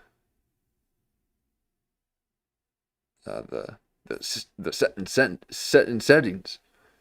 But yes. talking. Yeah. I was like, "Where's Leanne's God. labia been?" And then I Yeah. did research. Do you know that women in menopause lose their labia? But these young girls have crazy labias. Like, and I'm just like, "Well, that's a lot of labia, man. I'm 53." That's all it is. But Bert's never going to acknowledge those moments. He's just gonna throw on that Oculus and keep spinning these same bizarre narratives while, saying all that about his own family. One of only 250, the endangered comedian is trying its best to be funny. Just give it time. It's just painful that Bert can't accept some people won't like his stand-up. You still have your core woo fans who love it, but it just isn't good enough. And H3N2, the news be saying, well, why is that an inverse of 2B1C? New episode of Two Bears, One Cave. Tommy, I had my first threesome. One cave. One cave. What did I say? One cave. What? God damn it.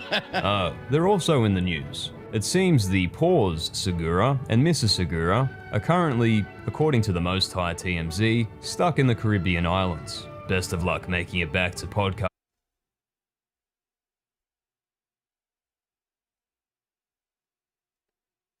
This is why one should never try to be fit. They just, you know, they just want to look good in front of the camera.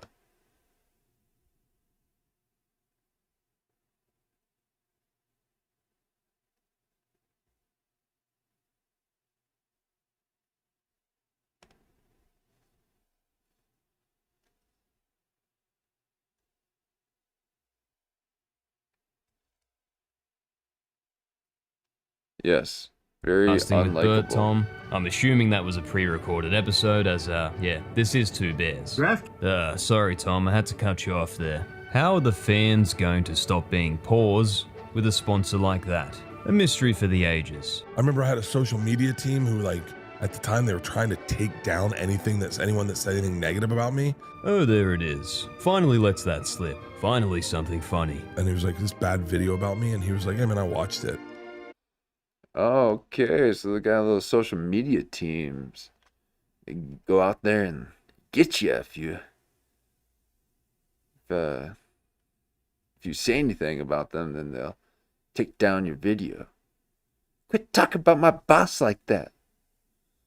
Imagine having to do something because it's your job, instead of just because of it's what you do. So you only do things because it's your job. You only feel empowered to do something so bold because it's your job to do it. That's my boss.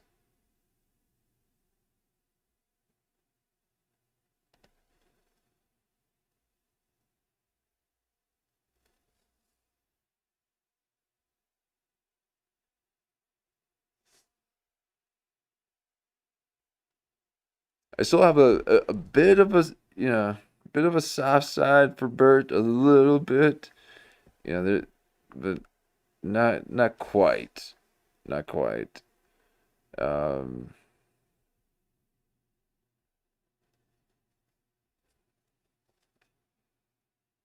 don't think I can. I mean, every once in a while I'm like, well, he's not Segura at least. But then it's like, yeah, but he is Kreischer though. And you're like, oh yeah. Yeah. And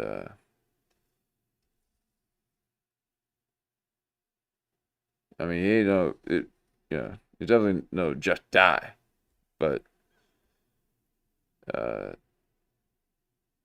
and I was like, how bad is it? He was like, it's not that bad. I was like, what do you mean? He goes, I mean, like I feel like he's way more honest than Segura is. Segura is like just a little shyster. Can't stand Segura. I hate Segura. But please, I'm waiting to hear back on the self-tape that I sent you to try out for your new movie. I'm hoping to get an interview for it, or whatever they call it. But the reason why I occasionally have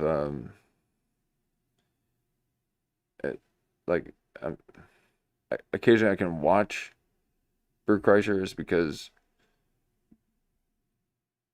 he at least speaks his truth more than Segura.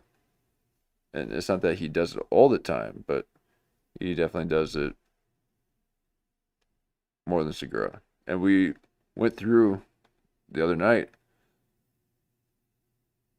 when he was on Rogan after the Shannon Sharp interview, and now he was like, Rogan's like, so he just asked you the question, you didn't know? He's like, yeah, and it was, he's like trying to laugh. He's like, and I just did it. And Rogan's like, you just did it? You didn't tell him to? He's like, yeah. Like, so in that moment, I can't stand him. But actually, there's a lot of moments that he chaps my hide. But he's definitely no Segura. It's not that bad. Thanks, Bert. Keep it up, buddy. How many jackets do you have? Hundreds. It is more anxiety inducing. Although Segura is a bit more level-headed and is perpetually annoyed by Kreischer, so never mind. I don't like Kreischer. I don't like Segura either, but I don't like Kreischer. Because I would go absolutely nuts if he was always around. I'm sure he's a good hang at first. But that's why he has to hire people so that there's people around him.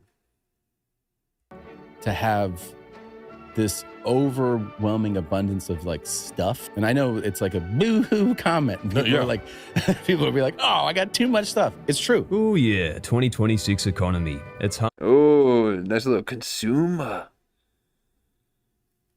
But you and JeffDye will be best buds. Out there for those with a museum of shirts to choose from. 1,000 pairs of shoes makes you feel lousy, guys. You wouldn't understand such a struggle. Maybe he can appear on Free Bert, his new Netflix show where Bert tries to fit into elite Beverly Hills schools while his daughters attend. Riveting. And Christina, well, she doesn't do a show with Bert, so congratulations. Well, Joe's help for Lord Trump was not for nothing, everyone. I want to thank some people real quick. I want to thank the mighty and powerful Joe Oh, there you Rogan. are.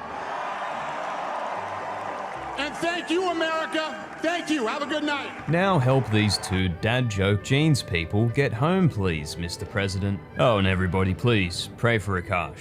No, really, that man needs to try for the backup parachute at this point. I hit myself a couple of times like a fucking maniac. Flagrant's views are really down, and every comment is exactly what you'd expect. Where before this it was 95% positive, all big Flagrant fans, basically. So, damn. A fresh start is needed before there is no more pressing start on that easy podcast money. Then it's the scariest thing a comedian can face, as they've said on their podcast a million times. The one thing they'd run 100 marathons with David Goggins to avoid. A real job.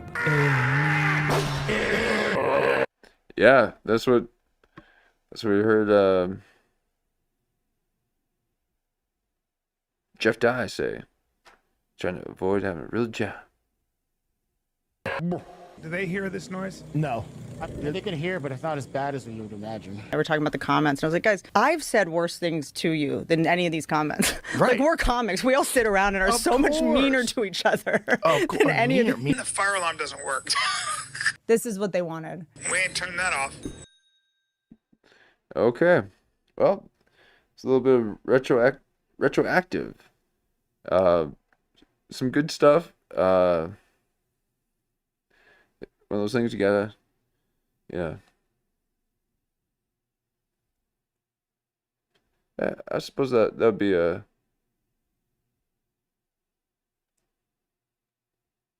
maybe not so much an evening watch, but definitely more of a midday watch. A good weekend watch.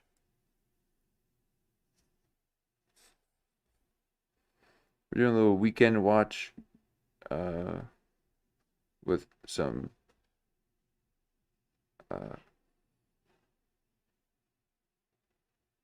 American Redact.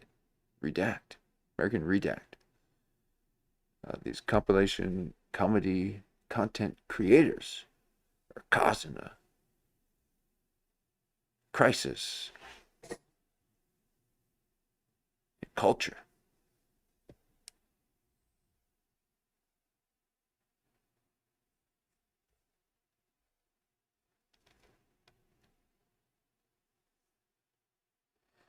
Now that one really slowed me down. Okay, it did not activate my mind. Okay, so I like my mind activated, and it's usually through source material. And if I'm on the old active mind, I can go for hours. But otherwise, if I'm watching this stuff, I can't go that long because I'm watching someone else's story. I'm the story writer. But I've been enjoying American Redacted's drops. So perhaps we'll stay within this framework. We'll do American Redacted. I'll get a bit more reaction content, and then we can get back to Jimmy Kennedy simping. He's a little salty simp. Yeah, something happened in the past with this lady. She didn't pay him his $50. Okay, he's got to pay for his scooter fees. And she just figured that he's rich, he doesn't need it. She just didn't pay him. So he unfollowed her on socials. And then a year later, she walks right up to him and says, "Put me on your podcast." And he was at a coffee shop. And he thought it was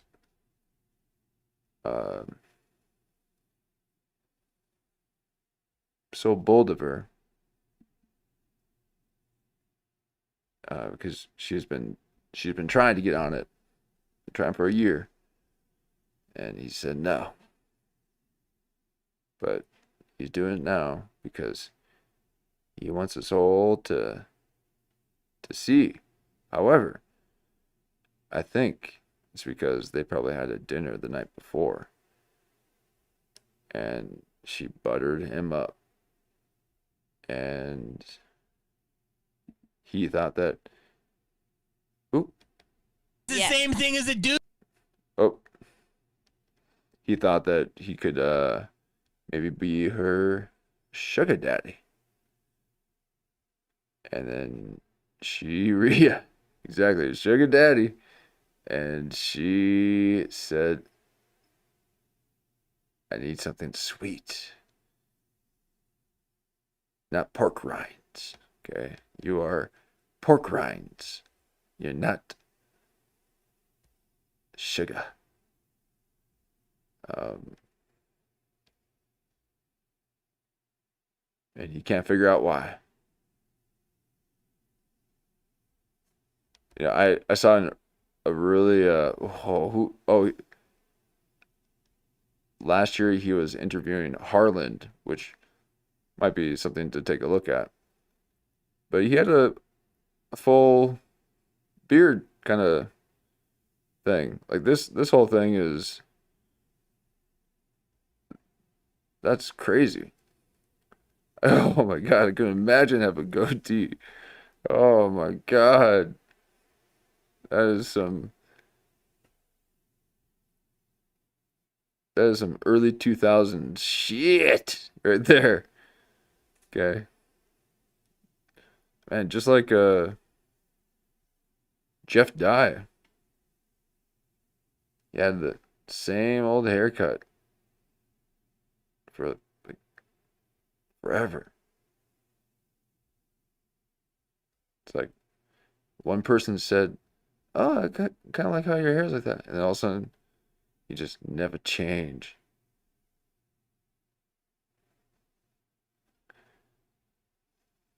So JeffDye has a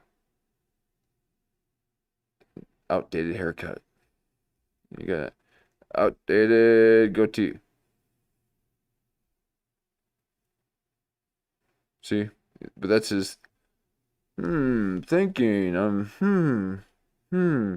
See, doing this though, but I go like this. Okay. And because when you're going like this, you're like, "No, I don't think so." And when I go like this, I'm like, interesting. Well, we'll have to take a look at that, because I'm receiving the information, but you're doubting.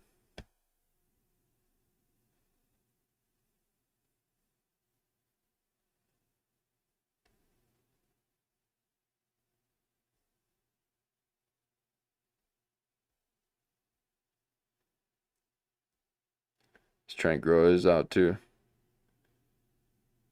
It ain't working. I wanted to just kind of check out his goatee.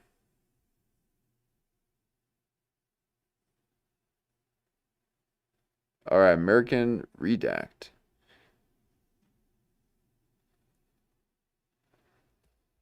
Well, take a quick stretch. Get ready for the next video.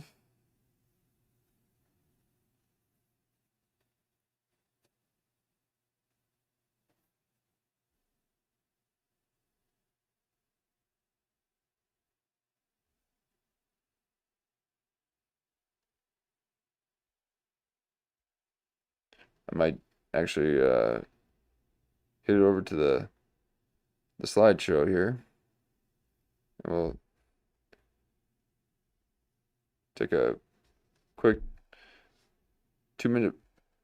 We'll be back in 2 and 2, and then watch a little bit of American Redact.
And this is a full moon episode.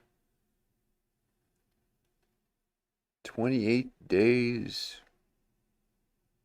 We are lunar cyclists.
I just now saw that.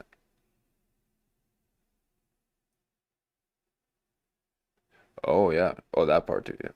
Sorry, I thought you were talking about Rogan looking like an eye doing moon talk. I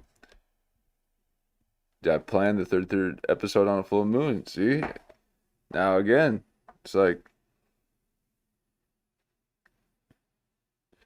you know, but I think we need to fully move to a 28-day calendar. 13 months, 28 days. Follow the moon cycle.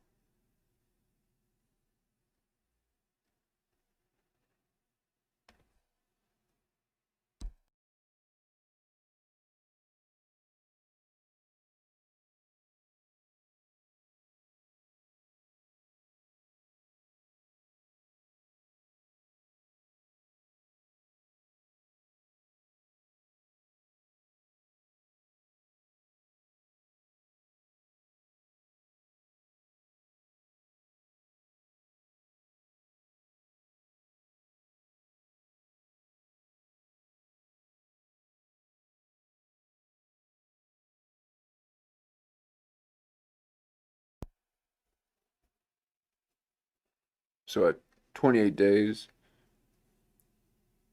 on the 14th day, you have a new moon. And 14 days later, you have a full moon, which is 28 days after the first one.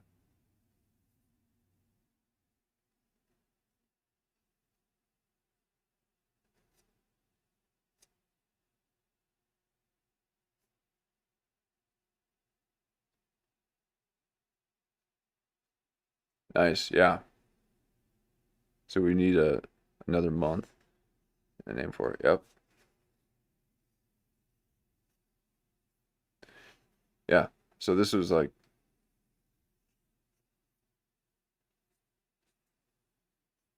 kind of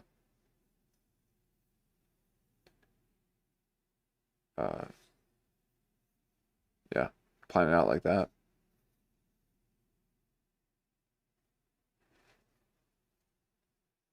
Get the old camera on.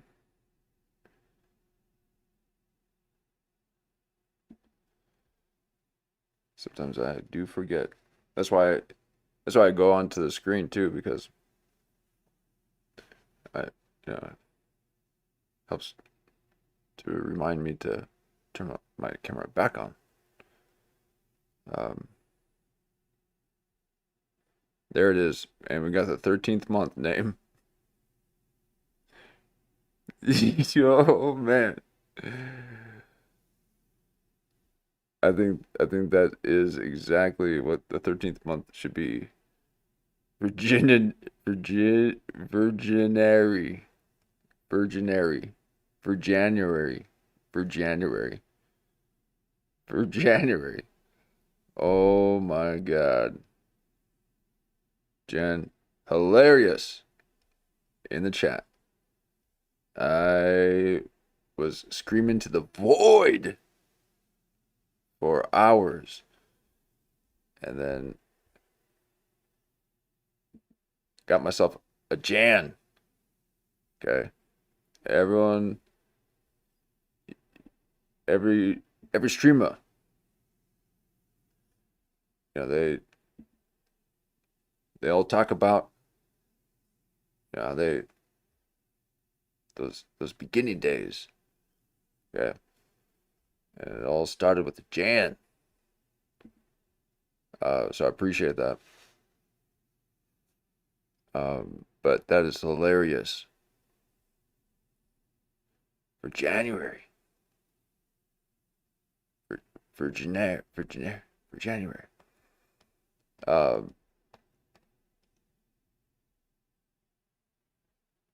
But yeah, we got to go 28 days, 13 months. We got to do lunar cycles. And the 13th month will be for January.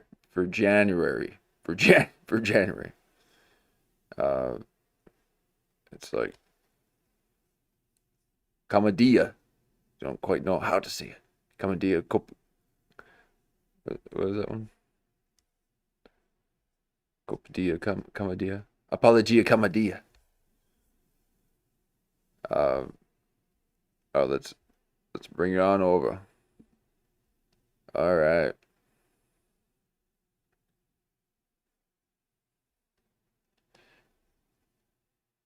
Welcome to the chat, Dice. Got a little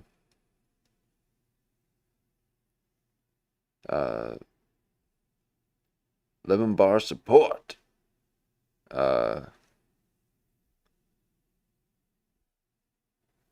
And oh yeah.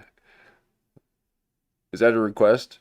Because when I see that in the chat, Jan, I immediately will treat that as a request for the Quasicalado lives in Colorado, Mesoamerican Aztec deity. That is my Quasicalado chorus that I must sing to the deity.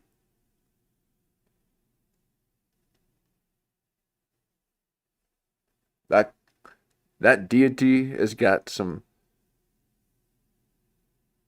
primary colors. Okay, I'm not used to a deity wearing blue. Okay, I need a little bit of earth tones or resonating the ionosphere. Okay, I need some afterglow. Okay, a little bit of Stonehenge. But Quasicalado is green and blue, looking like Saint Nick with a little bit of red, a little bit. He's Aztec-y. Okay, they like that, like the blue, the green, the reds. It's like, yeah, the sky, the grass, the blood. These are tribal people.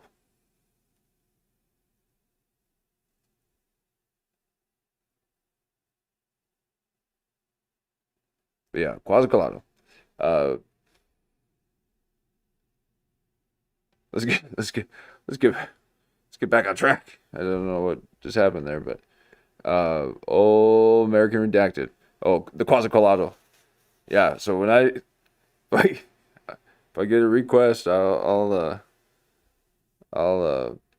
break out in hymn for old Quasicalado lives in Colorado, Mesoamerican Aztec deity. Hey, there's another word that I'm missing. It's Aztec something deity. It's been a while. Bell plume serpent, get you.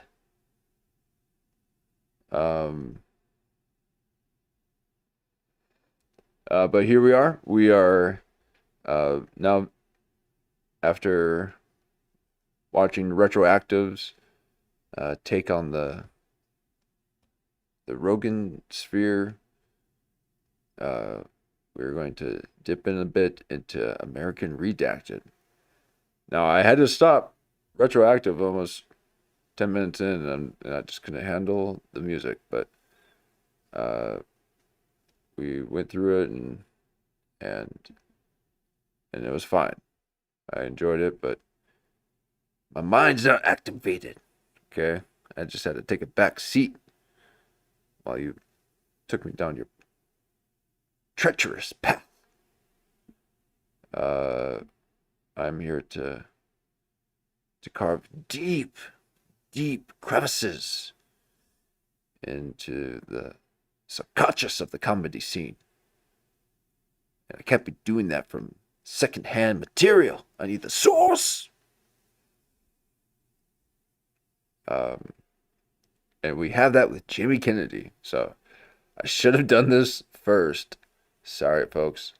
But hopefully we'll get a little bit of that full moon energy from American Redacted, because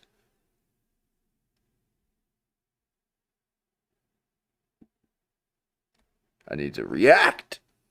This feels distinct. Oh, I'm ready. This feels different. This feels like something I haven't seen in my lifetime in America. Never seen this. Okay, when people start saying my lifetime in America,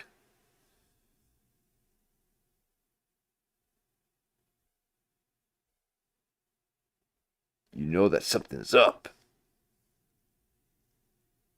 Because otherwise it should just be your time. But why is it your time in America? Oh, so you're trying to align yourself with something that you're about to destroy.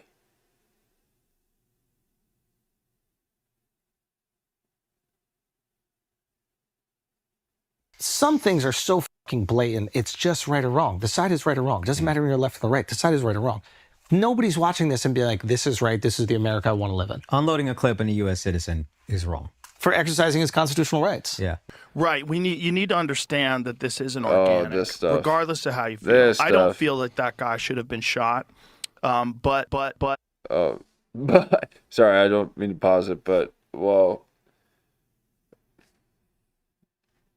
But. All right, so the two guys who know absolutely nothing about politics are speaking about politics again, as Andrew Schultz and Joe Rogan just weighed in on the ongoing ICE crackdowns in Minneapolis, the massive protests that's... Isn't that crazy that they changed the way that the guy looked?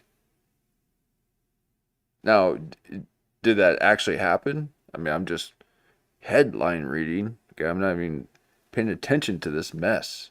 Okay, this is so coordinated that it's, like, this is very excitable people over something that was very coordinated. I'm not saying that those shootings were, but the mass resistance was. And it's not coincidence that this just happened to be right after there was a discovery of billions of dollars worth of fraud and people stepping down from their positions in high positions of government. So that's what I mean by this being coordinated. And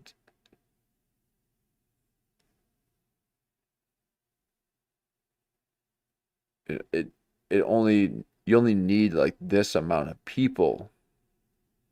Well, maybe this amount of people to create a bunch of chaos, maybe a little bit more. I mean, yeah. That then all these people would like align themselves with to try to be on the right side of history.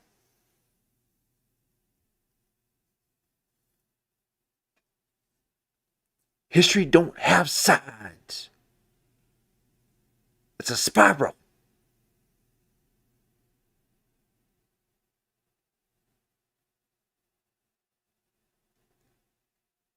So just enjoy the ride.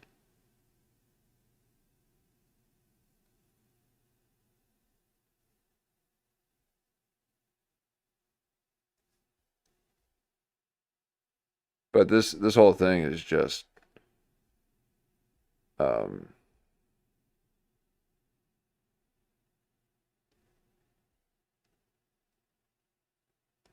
just it seems like it's a pretty big mess. Pretty big mess, and it's unique within the city because it didn't happen. None of this stuff, none of this resistance happened in other cities, and the other cities are far better after ICE had gone through. But all of a sudden, there's this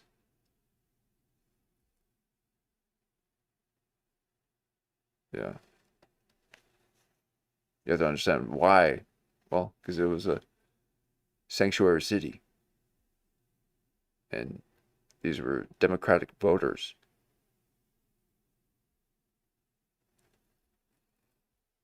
So, whenever there's this group kind of stuff like this, stay away. Don't participate in any of this stuff. But this whole thing right here, this mentality is my mind every day.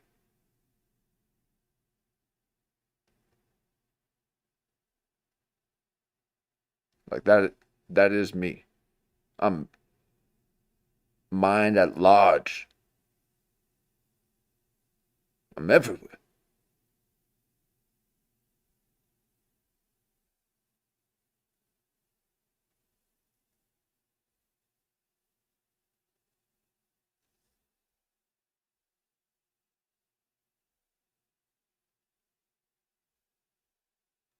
No, this is very niche, okay?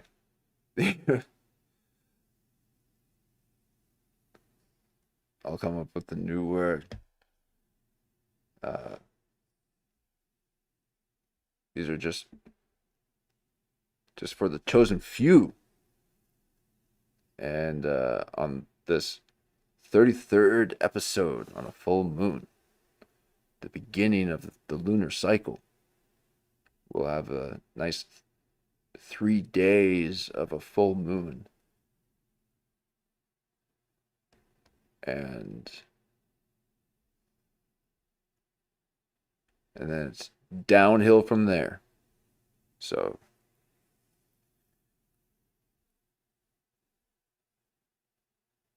but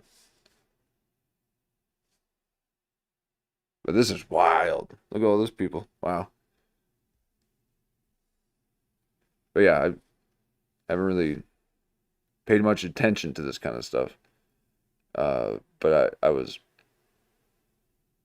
real curious about all that money though. Then all of a sudden this kicked off. And so I'm like, well,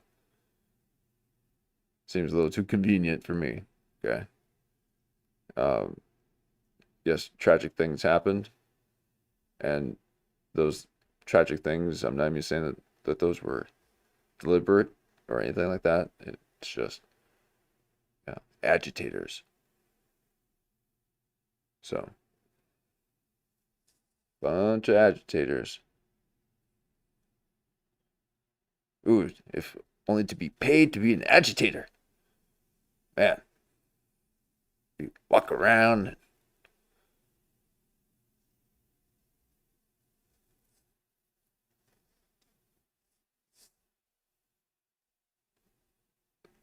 Not one single one of these people would actually try to gather like this to promote a business that might be needing a little bit of help or something. So this is just a bunch of clanging noise.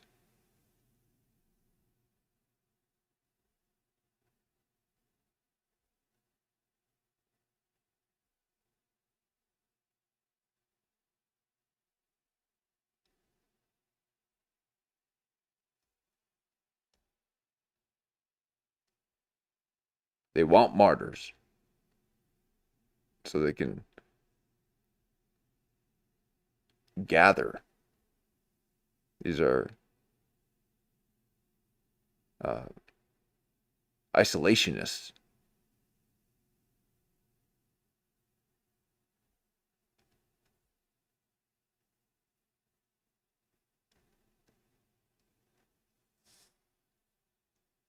Stemmed from that, and of course the tragic shooting of Alex Preddy. And honestly, the way they both approached the topic really just shows how much of a propaganda machine JRE has actually become now. Because instead of sharing his actual thoughts on the topic like Schultz did, Joe Rogan pretty much just parroted whatever JD Vance and right-wing Twitter tweeted about on the issue, as he seems to be deathly afraid of being kicked out of this extremely elite right-wing friend group that he made for himself over the past 5 years.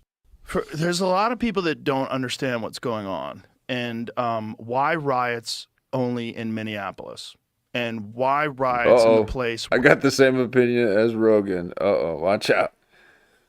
Yeah, it happens occasionally.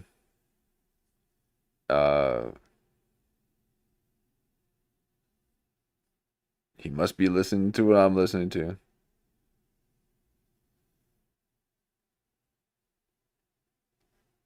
But I can see where he's going, and he's saying all the words I'm about to agree with.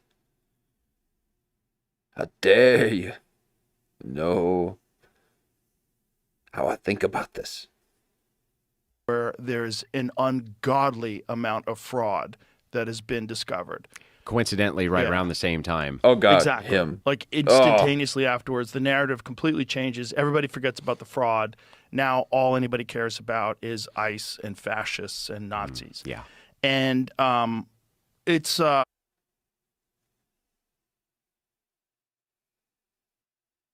Yeah. So? Well,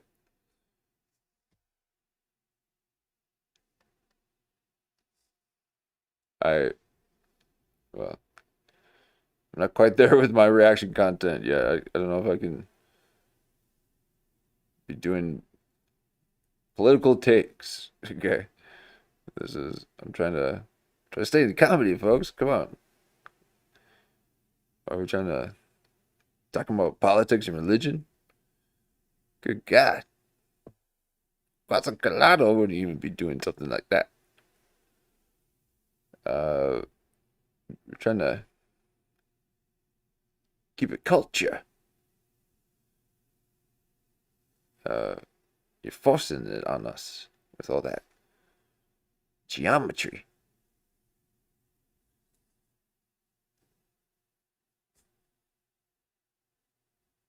There's you know what a color revolution is? Of course.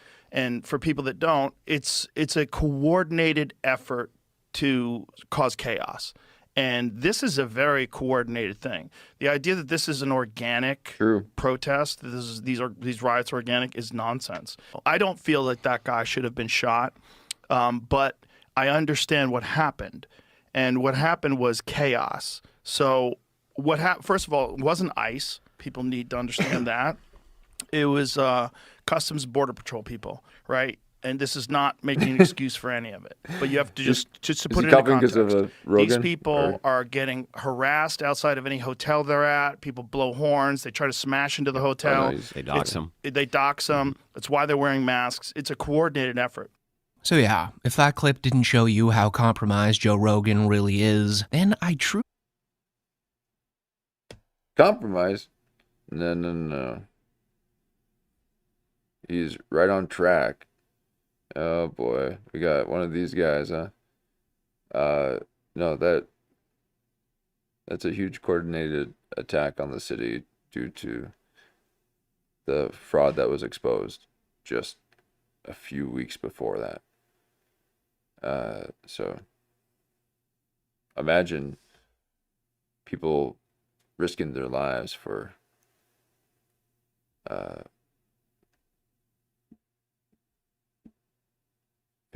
murderers and rapists or grapists, whatever you say on this channel. Okay, that's what they're supposedly doing. That's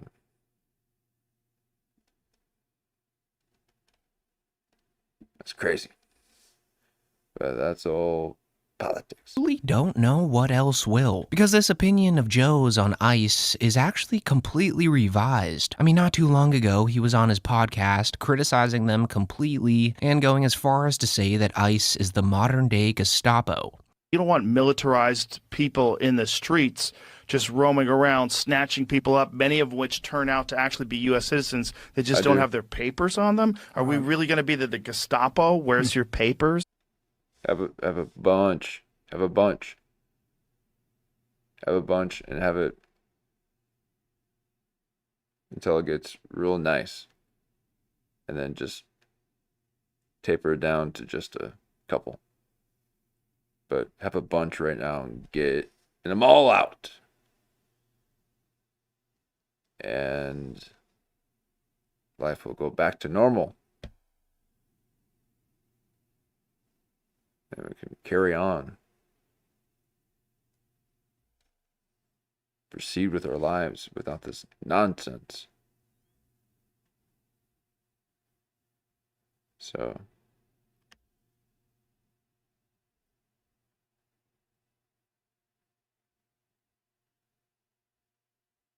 Don't understand why you would.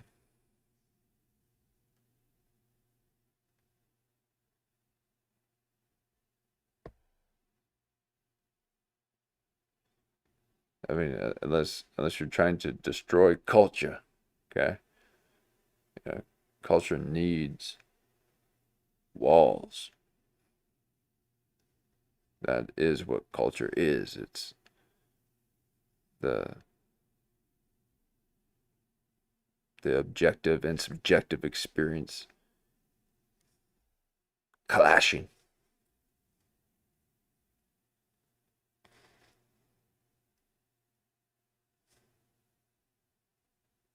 They're trying to take it from us.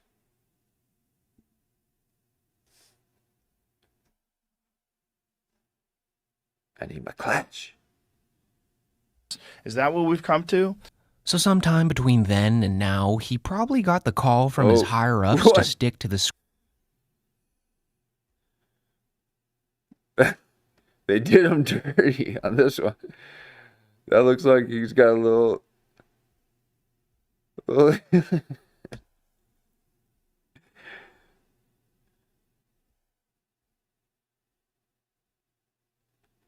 Now, is that do you think that that's a real shadow, or did they add that right there? Oh my god. That's funny. Script. Like the guy just cannot speak about what he truly thinks anymore, which is why many people are tuning out of his show. And it's also why he's having more guests on like Andrew Wilson than usual, who's most famous for bashing on women and not being able to open a jar of pickles. Focus my time and energy on this. I think I'll do really well at it. Well, I think you have a very unique mind for it, and I think you're very good at it. And I also think you have really good points that are very valuable for people to hear. And you're really Why can't good you look at pointing out the logical fallacies and pointing out the... Wow. So he's just having to say this because he's part of the group now and giving him his blessing. Ridiculous thought processes that a lot of these people have. And I you know, that's important, man. It's important for society. Your wife has 3 baby daddies and has been married twice before. And you under you lick sniz. Under your religion. You lick sniz. What is that? You're a fucking duck. Don't talk shit about my wife, you stupid bitch. Shut your fucking mouth. Shut your stupid bitch mouth. Your wife with the 3 baby What did daddies? I just say? Your wife with the 3 Sorry, baby I'm daddies? sorry, duck. Is she morally inconsequential in comparison to your ditch licking? Come on, you can do it. Put it right side up. Just You can so do doesn't it. You spill got on me. this. All right, bro. I can't do it. Here. All right. It was like that already. Oh my god. No, it wasn't. You greased the top. Use Oh your my shirt. Jesus. Use your And shirt. Okay. Why is this a show?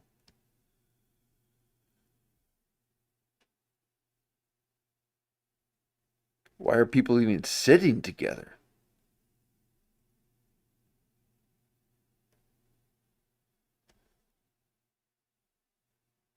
So they'll just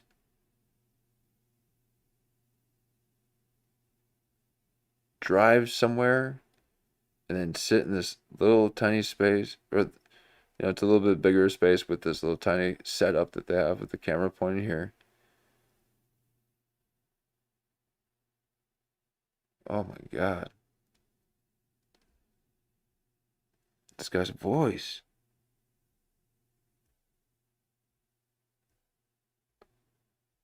These were the burger years, or the burger months. You're eating burgers and beers. Or is it a red wine belly? That is a pillow. Is he trying to make himself look bigger by putting a couch cushion, a couch pillow in his shirt? Because that can't be body. That is...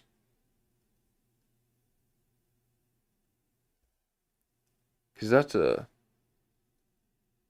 big old...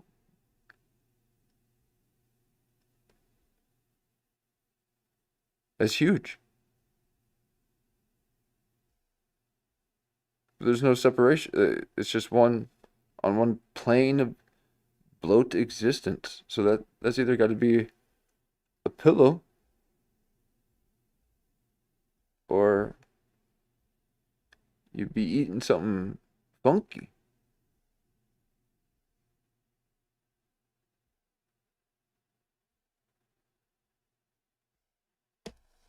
If you can't open the olive jar, you cannot blame my While we're hand. doing the olive jar, If you're so strong, you should open it. Yeah, I got to be able to grip it. Okay, we'll grip it. Let's It's go. literally slippery.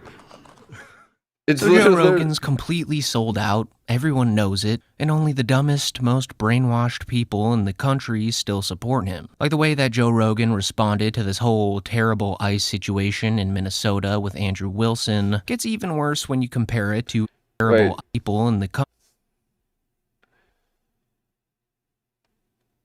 I got another confession to make. I know. Is that...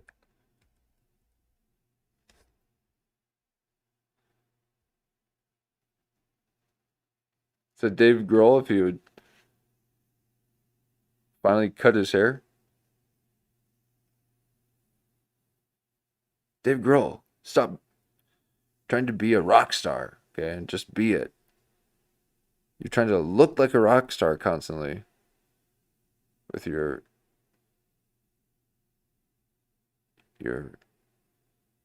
sweat bandana wrist thing that guitarists use because it's sweaty out there.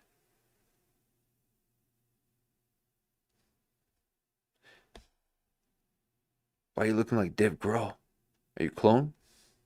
The country still support him. Like the way that Joe Rogan responded to this whole terrible ICE situation in Minnesota with Andrew Wilson gets even worse when you compare it to Andrew Schultz's reaction. Because as stupid and as unaware as Schultz is at times, he at least is able to speak about his actual opinion on the matter, regardless of whether it severs his relationships with these politicians or not. All right, let's do it. Let's talk about what happened in Minneapolis. ICE an American citizen in cold blood, and then the Trump administration called him a domestic terrorist. Yeah. That's it. Yeah. Like plain and simple. Yeah. I see the administration trying to spin it, and it's fucking disgusting. It's like they didn't try. Yeah. That's it. Yeah. And then the Trump administration called him a domestic terrorist. Yeah. That's it. Yeah. Like plain and simple. Yeah. Really? I see.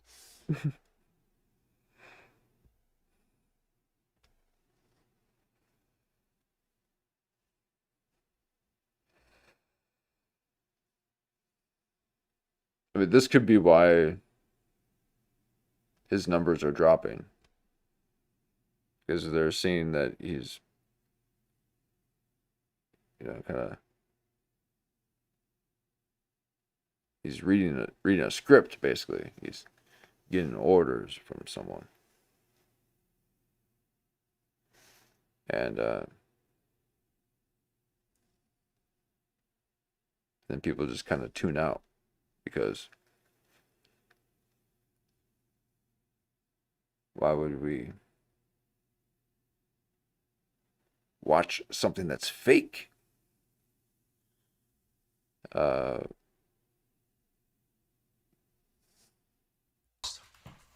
Yeah.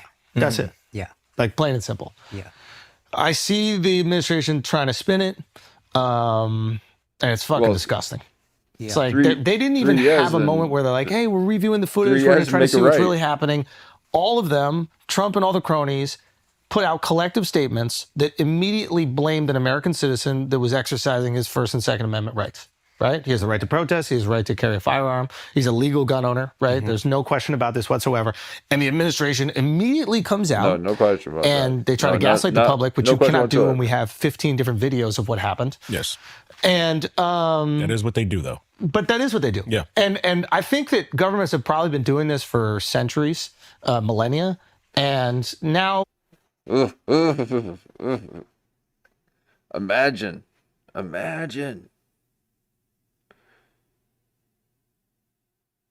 Imagine having to listen to Schultz talk politics.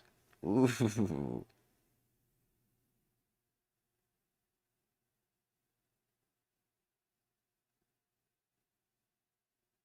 You might as well be listening to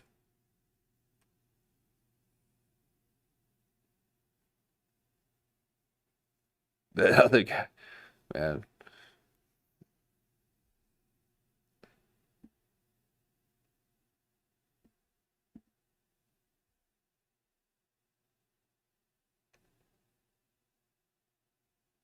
Schultz, politics.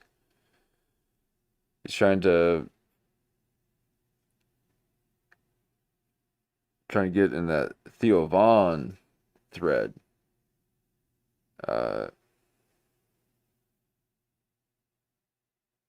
Yeah, they're literally yes men. Jan saying they keep saying yeah.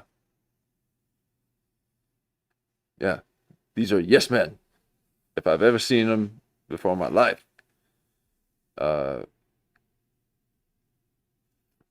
Wow.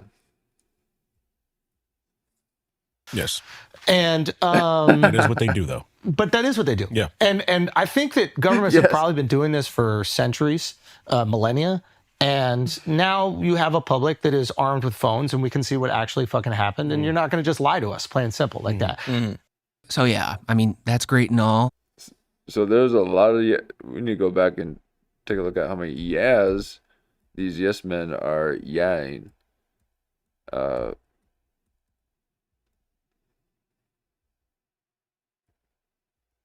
right, here we go. Let's count the yeahs. Can I get a yeah that instead of a yo? Hey yo.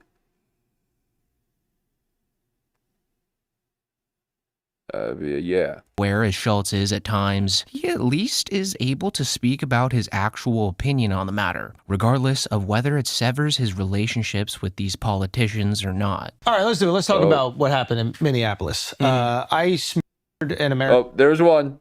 Okay, so he's and now he's like rubbing those palms together. Look at that. Knowing that he's going to lose credibility for saying all this stuff, and he's just going to have to just do it because he's got to pay the bills. They're just leeching on.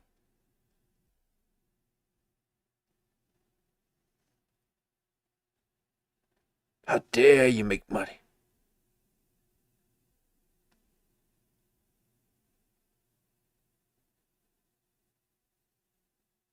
No, this is the dead thought that you get, the staring at the abyss when you slightly forget the words in a script. And you're like, oh wait, what is it? What is it? And he's rubbing his hands together trying to conjure up truth. Citizen in cold blood, and then the Trump administration called him a domestic terrorist. Yeah. That's it. Oh, like plain and simple. Yeah. 3, 4. I see the administration trying to spin it, and it's fucking disgusting. It's like they didn't even have a moment where they're like, hey, we're reviewing the footage. We're going to try to see what's really happening. All of them, Trump and all the cronies, put out collective statements that immediately blamed an American citizen that was exercising his First and Second Amendment rights. Right? He has the right to protest. He has the right to carry a firearm. He's a legal gun owner, right? There's no question about this whatsoever. And the administration immediately comes out and they try to gaslight the public, which you cannot do when we have 15 different videos of what happened. Yes. Or yeah. And That is what they do, though. but that is what they do. Yeah. And I think that governments have probably been doing this for centuries, millennia. And now you have a public that is armed with phones and we can see what actually fucking happened. And you're not going to just lie to us, plain and simple, like that. Maybe 9 or So yeah, 10. I mean, that's great. 11 from him. Oh my God. So many yes. Please, it's yes and. Okay, you're supposed to add something else. Look at that terror. Just like, oh boy, he's going to get it in the comments. He knows it. He's just like, ooh. Because what that was right there, that was him telling the boys just what we got to be doing. Okay, he's like, okay, boys, hey, listen, we're going to have to be pushing this narrative that we're not really all agreeing for, but, all agreeing to, but, you know, they're paying the bills. So, we're just going to go out there. You know, we'll rearrange the furniture so that there's a little bit of more equity, and you can, you know, we can kind of sit together here, and I'm just gonna kind of lay out what they're wanting me to say, and you guys are more than welcome to kind of hear. Yeah. So this is, and then they do this. Then you see the, okay, did that, you know, he's looking and he's wondering, okay,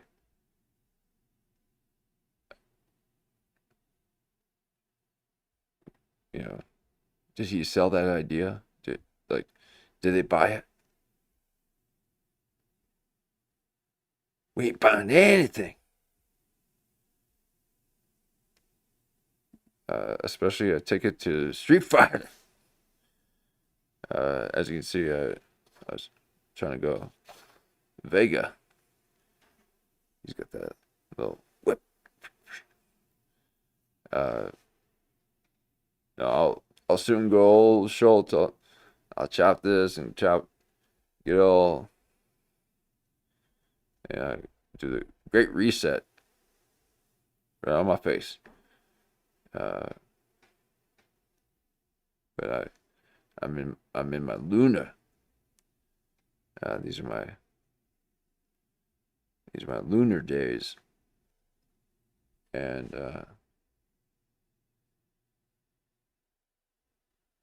I'll never look like Schultz when I'm going Lunar. No, and in comparison to Joe Rogan's take, it's actually something you could probably relate to much more. But even then, when you take a look back at the way this guy glazed old Donnie Boy before the elections... See, this is why you just can't have the long hair, okay?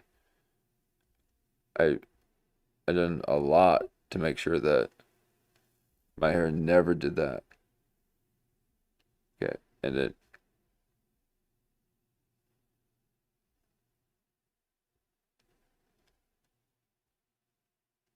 But that's exactly what it would do. Okay, I made sure it would never do that again. Okay, that's just too much hair. And how dare you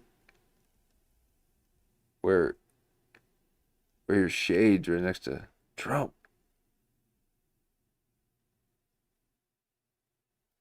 I could imagine sitting on some soft sofa He's like, this is wild.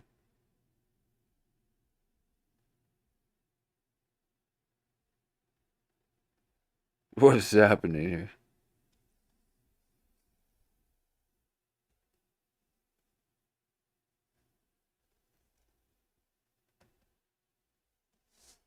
And the way he bragged about it on his podcast after getting Trump elected, it all definitely makes you raise an eyebrow. Was he doing that I mean, to it's great Trump? that they're speaking out now and are positioning themselves against something that they find to be unjust, but the internet is forever. So just like no one will forget Akash getting stepped up.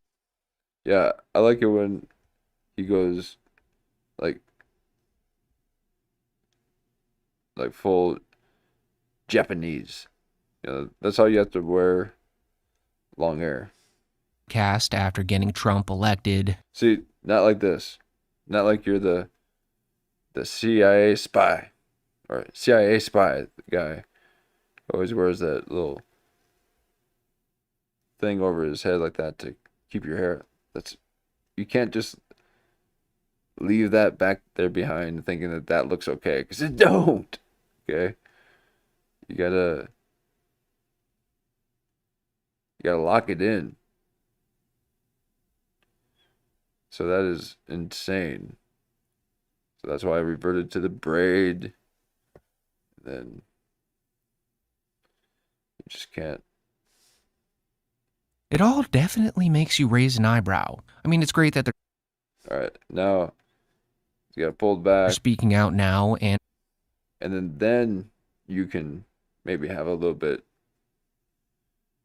back there, but you gotta pull it back a little bit more like that. So that's cool.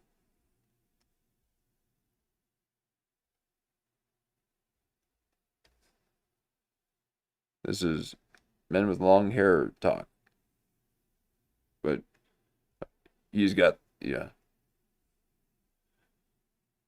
lion's mane. Yeah, those days are far over. For old Yella over here. So it's nice to see when it's done well.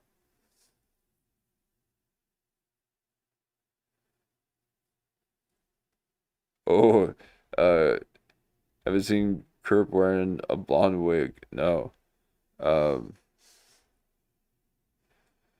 I've seen the hat on Rogan. Oh wait, maybe I haven't seen the blonde wig one. No. Is it kind of like this? are positioning themselves against something that they find to be unjust, but the internet is forever. So just like no one will forget Akash getting stepped on by his wife, no one's gonna forget the way the Flagrant Boys licked Donald Trump's shoes clean and proudly, might I add. Does the bug? We got to save our country. Look, we are a nation in decline, whether you like it or not. I hate hearing that. I know. I hate that. It. Hurts me. That hurts me. As a proud American, well, what you like. Oh though, my God! is, but, there it is. As a proud American.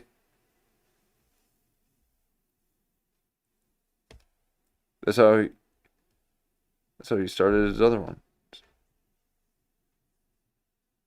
As an American, I can see how things are just so crazy out there. He's like, as a proud American, I can. So when they're meeting their adversary, they then take on a sense of nationalism.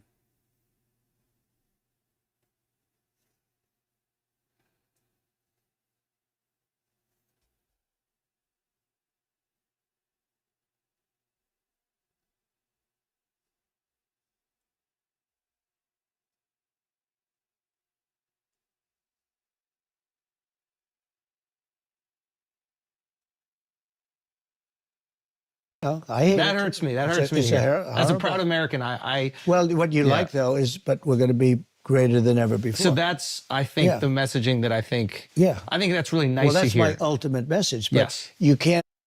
Right, but you see, he said he said messaging though.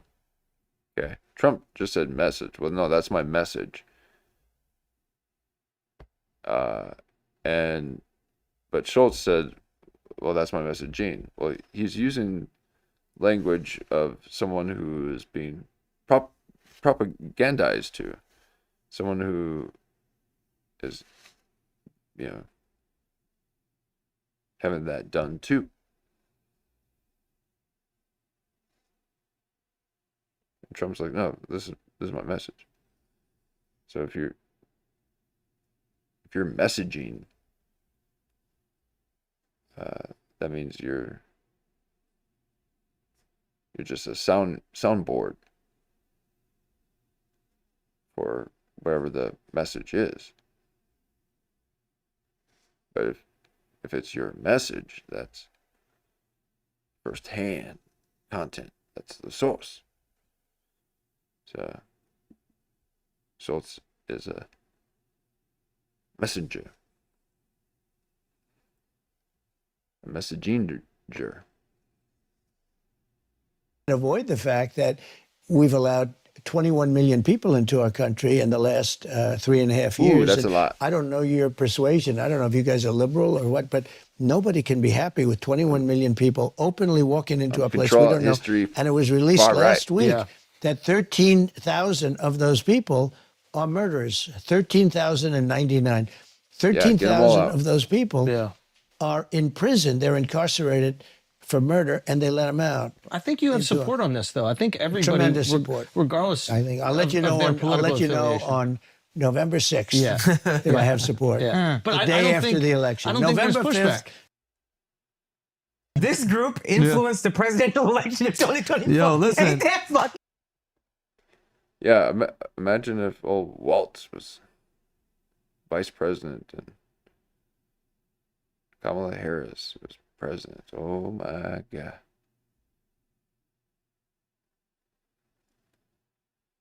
Imagine the billions of dollars of fraud that would have gone unnoticed.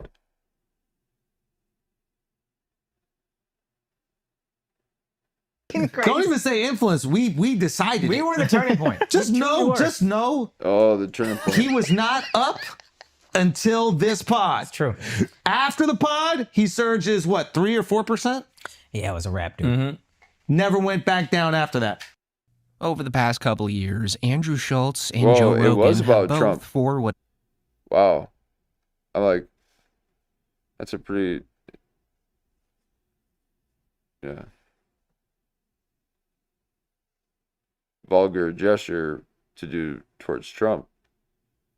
And then sure enough, he did it. Oh, man. Whatever reason, shifted their once casual comedy podcasts into serious political platforms, which was a move that seemed to annoy a lot of their fans, as Schultz and Rogan have no idea what they're talking about when it comes to politics. And in Joe Rogan's case specifically, this entire segment with Andrew Wilson is like a perfect snapshot of how far the show has fallen. Because instead of reacting to Alex Preddy getting shot with any kind of empathy or seriousness, the whole thing instantly turns into this weird right-wing fan fiction about color revolutions and orchestrated chaos. Like, you can literally hear them just parroting right-wing Twitter. Like, look.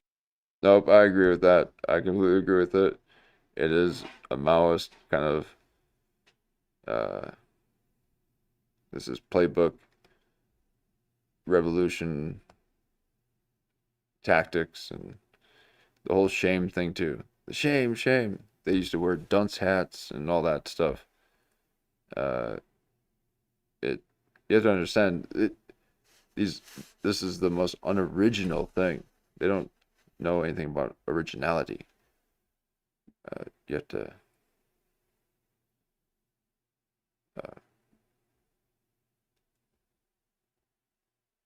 to care for that.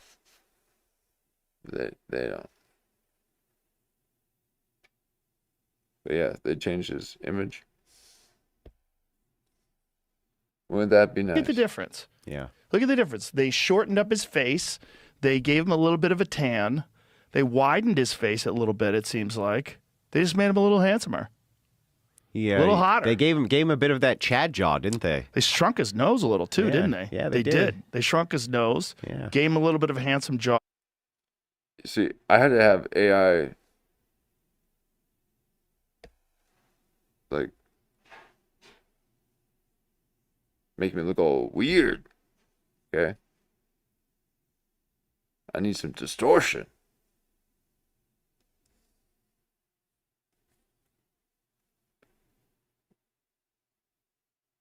Let's not have AI try to make us look better. I wanted to distort the feel. No, I would love me some AI filters. Ooh, that'd be nice. So he looks like an even American. made him. If you look at the shoulders, it even looks like they may have plumped up the shoulders there a bit. A little bit, yeah. The one on the right looks like he's a little plumper. Yeah. They changed the tone of the color. Wild. I mean, they changed his fucking teeth, man. Communist News Network. Look, they gave him veneers. Yeah. Look at the difference in his teeth. He's a much more handsome guy. Like that one on the right is like the handsome brother.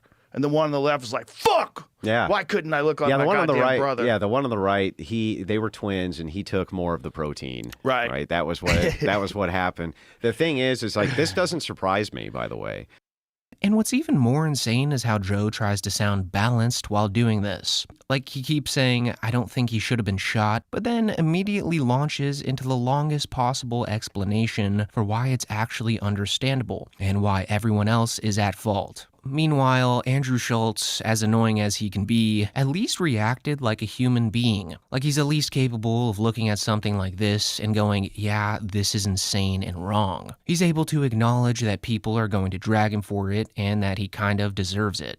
First of all, I know we've had Trump on the podcast. I know there's probably people like you guys are the last ones that I want to hear talk about this. I don't think any of us are having this conversation to like curry any like goodwill or, get people to like us or something like that. This is something that is undeniably abhorrent and you should be called out. Simple as that. Like, it's disgusting. I get the frustration. People are like, oh, but you guys were with him, da-da-da. Yeah. It's like, yeah, I get it. 100%. I get it. Yeah. Again, if you never want to watch another thing again because we have Trump on, that is totally fine. Respect it. I completely get it. You're 100% allowed to be frustrated. We made that decision knowing it was open to criticism.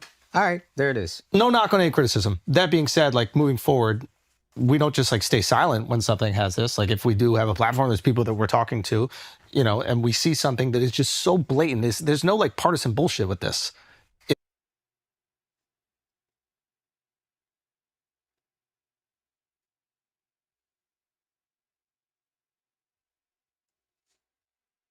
And we see something that is just so blatant. There's no like partisan bullshit. There's people that we're talking to, and we see something that is just so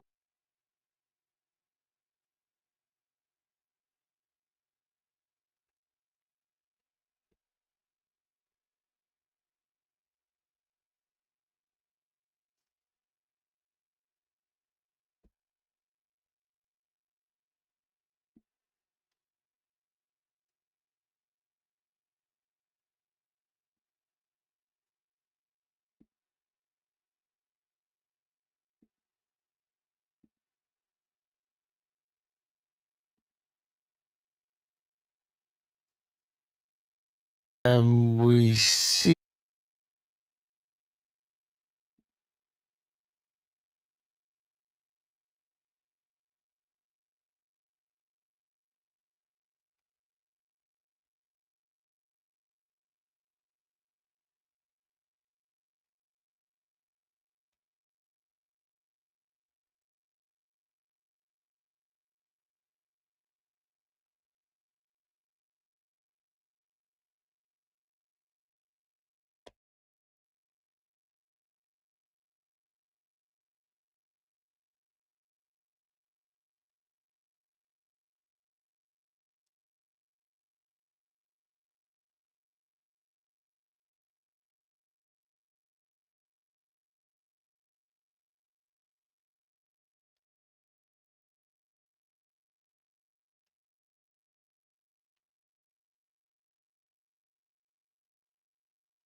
There's definitely something there, but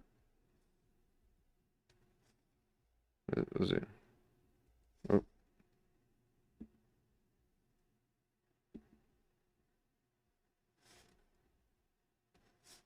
Like moving forward, we don't just like stay silent when something has this. Like if we do have a platform, there's people that we're talking to, you know, and we see something that is just so blatant. There's no like partisan bullshit with this. If you see it with your own eyes, you know exactly what happened. And there's something disgusting that's happening, not only in Minneapolis, I'm sure it's happening in other parts of the United States. And that's why these It's Schultz... not. It's not. That's the thing. Okay? It's not. And that's why you can be kind of repulsed by this whole display of chaos, because it seems coordinated. So it don't take much to get those agitators going. Just gotta have a little bit of money. They got them out there. Comparison matters, because Schultz is basically doing the thing that Joe used to pretend to do, which is to react honestly even if it makes you look bad. But the problem for Schultz is that the internet remembers everything. It remembers the glazing. Is he thinking that that's Schultz acting honestly? I don't think so. I don't think so at all. I think he's acting according to the donuts.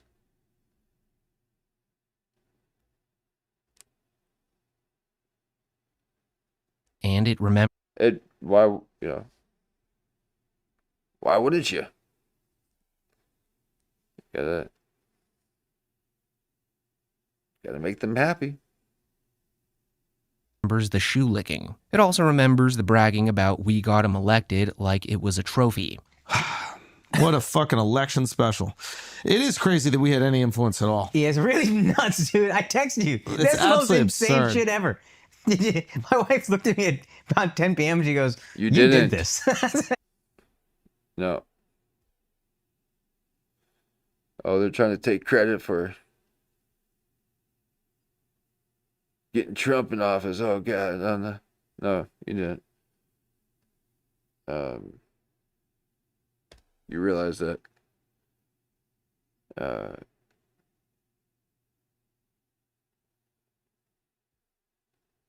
that a lot. He interviewed a lot. He was on a lot of people's shows. Yeah. It's not just yours. That's it. But yeah, that's basically the entire story. Two comedians who initially wanted to be taken seriously are now watching the consequences roll in and realizing that they can't joke their way out of it anymore. Andrew Schultz is at least honest enough to sound uncomfortable here. Meanwhile, Joe is so compromised that he can't even process the situation without turning it into a right-wing propaganda narrative. But anyways, that is it for the video. Thanks so much for watching. Okay. Oh. So, and that was a little bit of American Redact.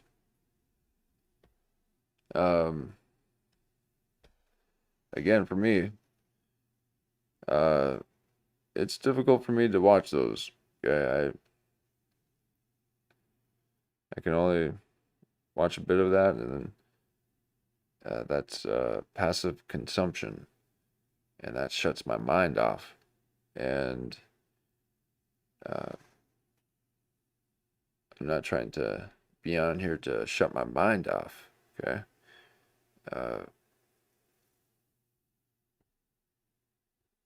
My mind expands when my brain is shut off. So I don't think, I do. But these think us, these do us.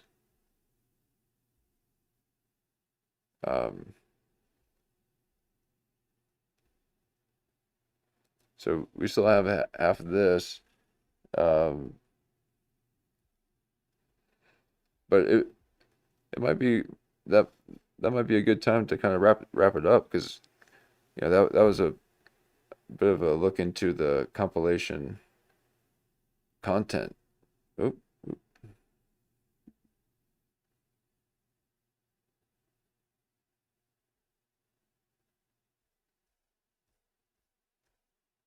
So, oh God. Oh please. Oh yeah, let's take a quick look at JeffDye here.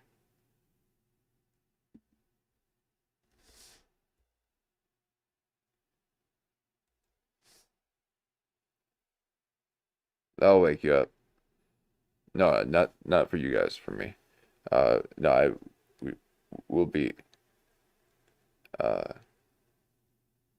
wrapping up here with a little bit of JeffDye, looking in his third eye.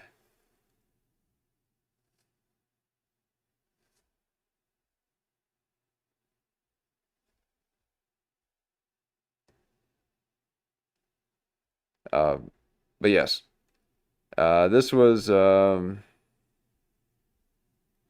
look into these compilation videos, and I had mentioned that from the beginning, which was a few days ago when we were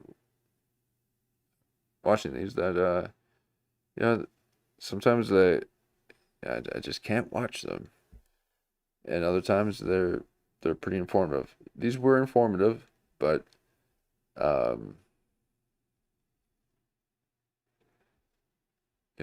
like that source material, because I like to be the one coming up with the storylines. So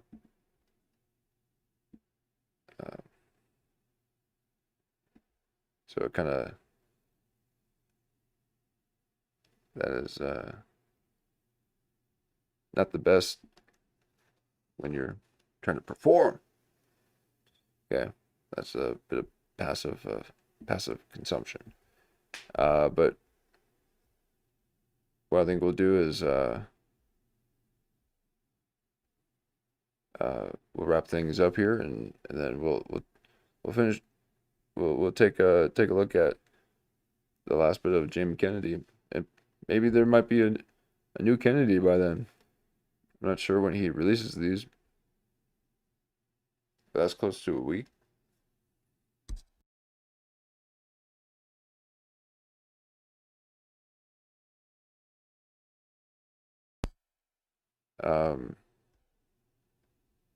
And so we can take a look at that, and that way I can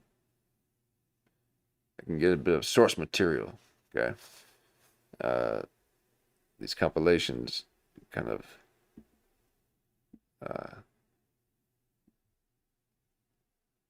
they close my mind. Okay. Not my favorite stuff, but I can see the utility of it.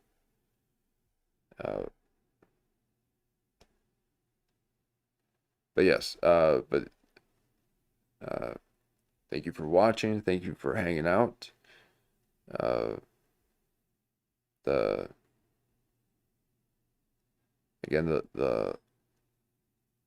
hours are amazing, and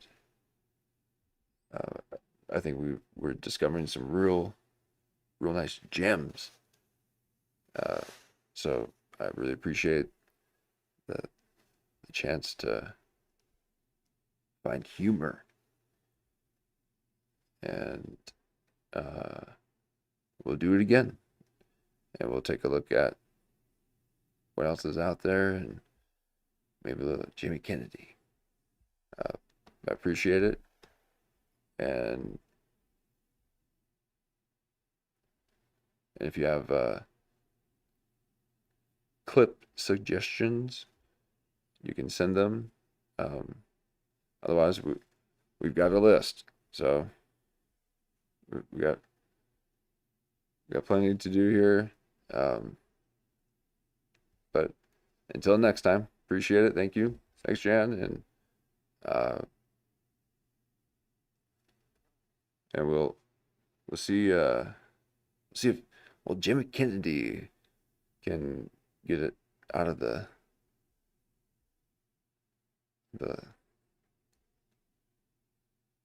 awkward interview. But yeah, I think, and thank you, and I'll find a cool way to end these things. not just carry on forever. But appreciate it. Thank you.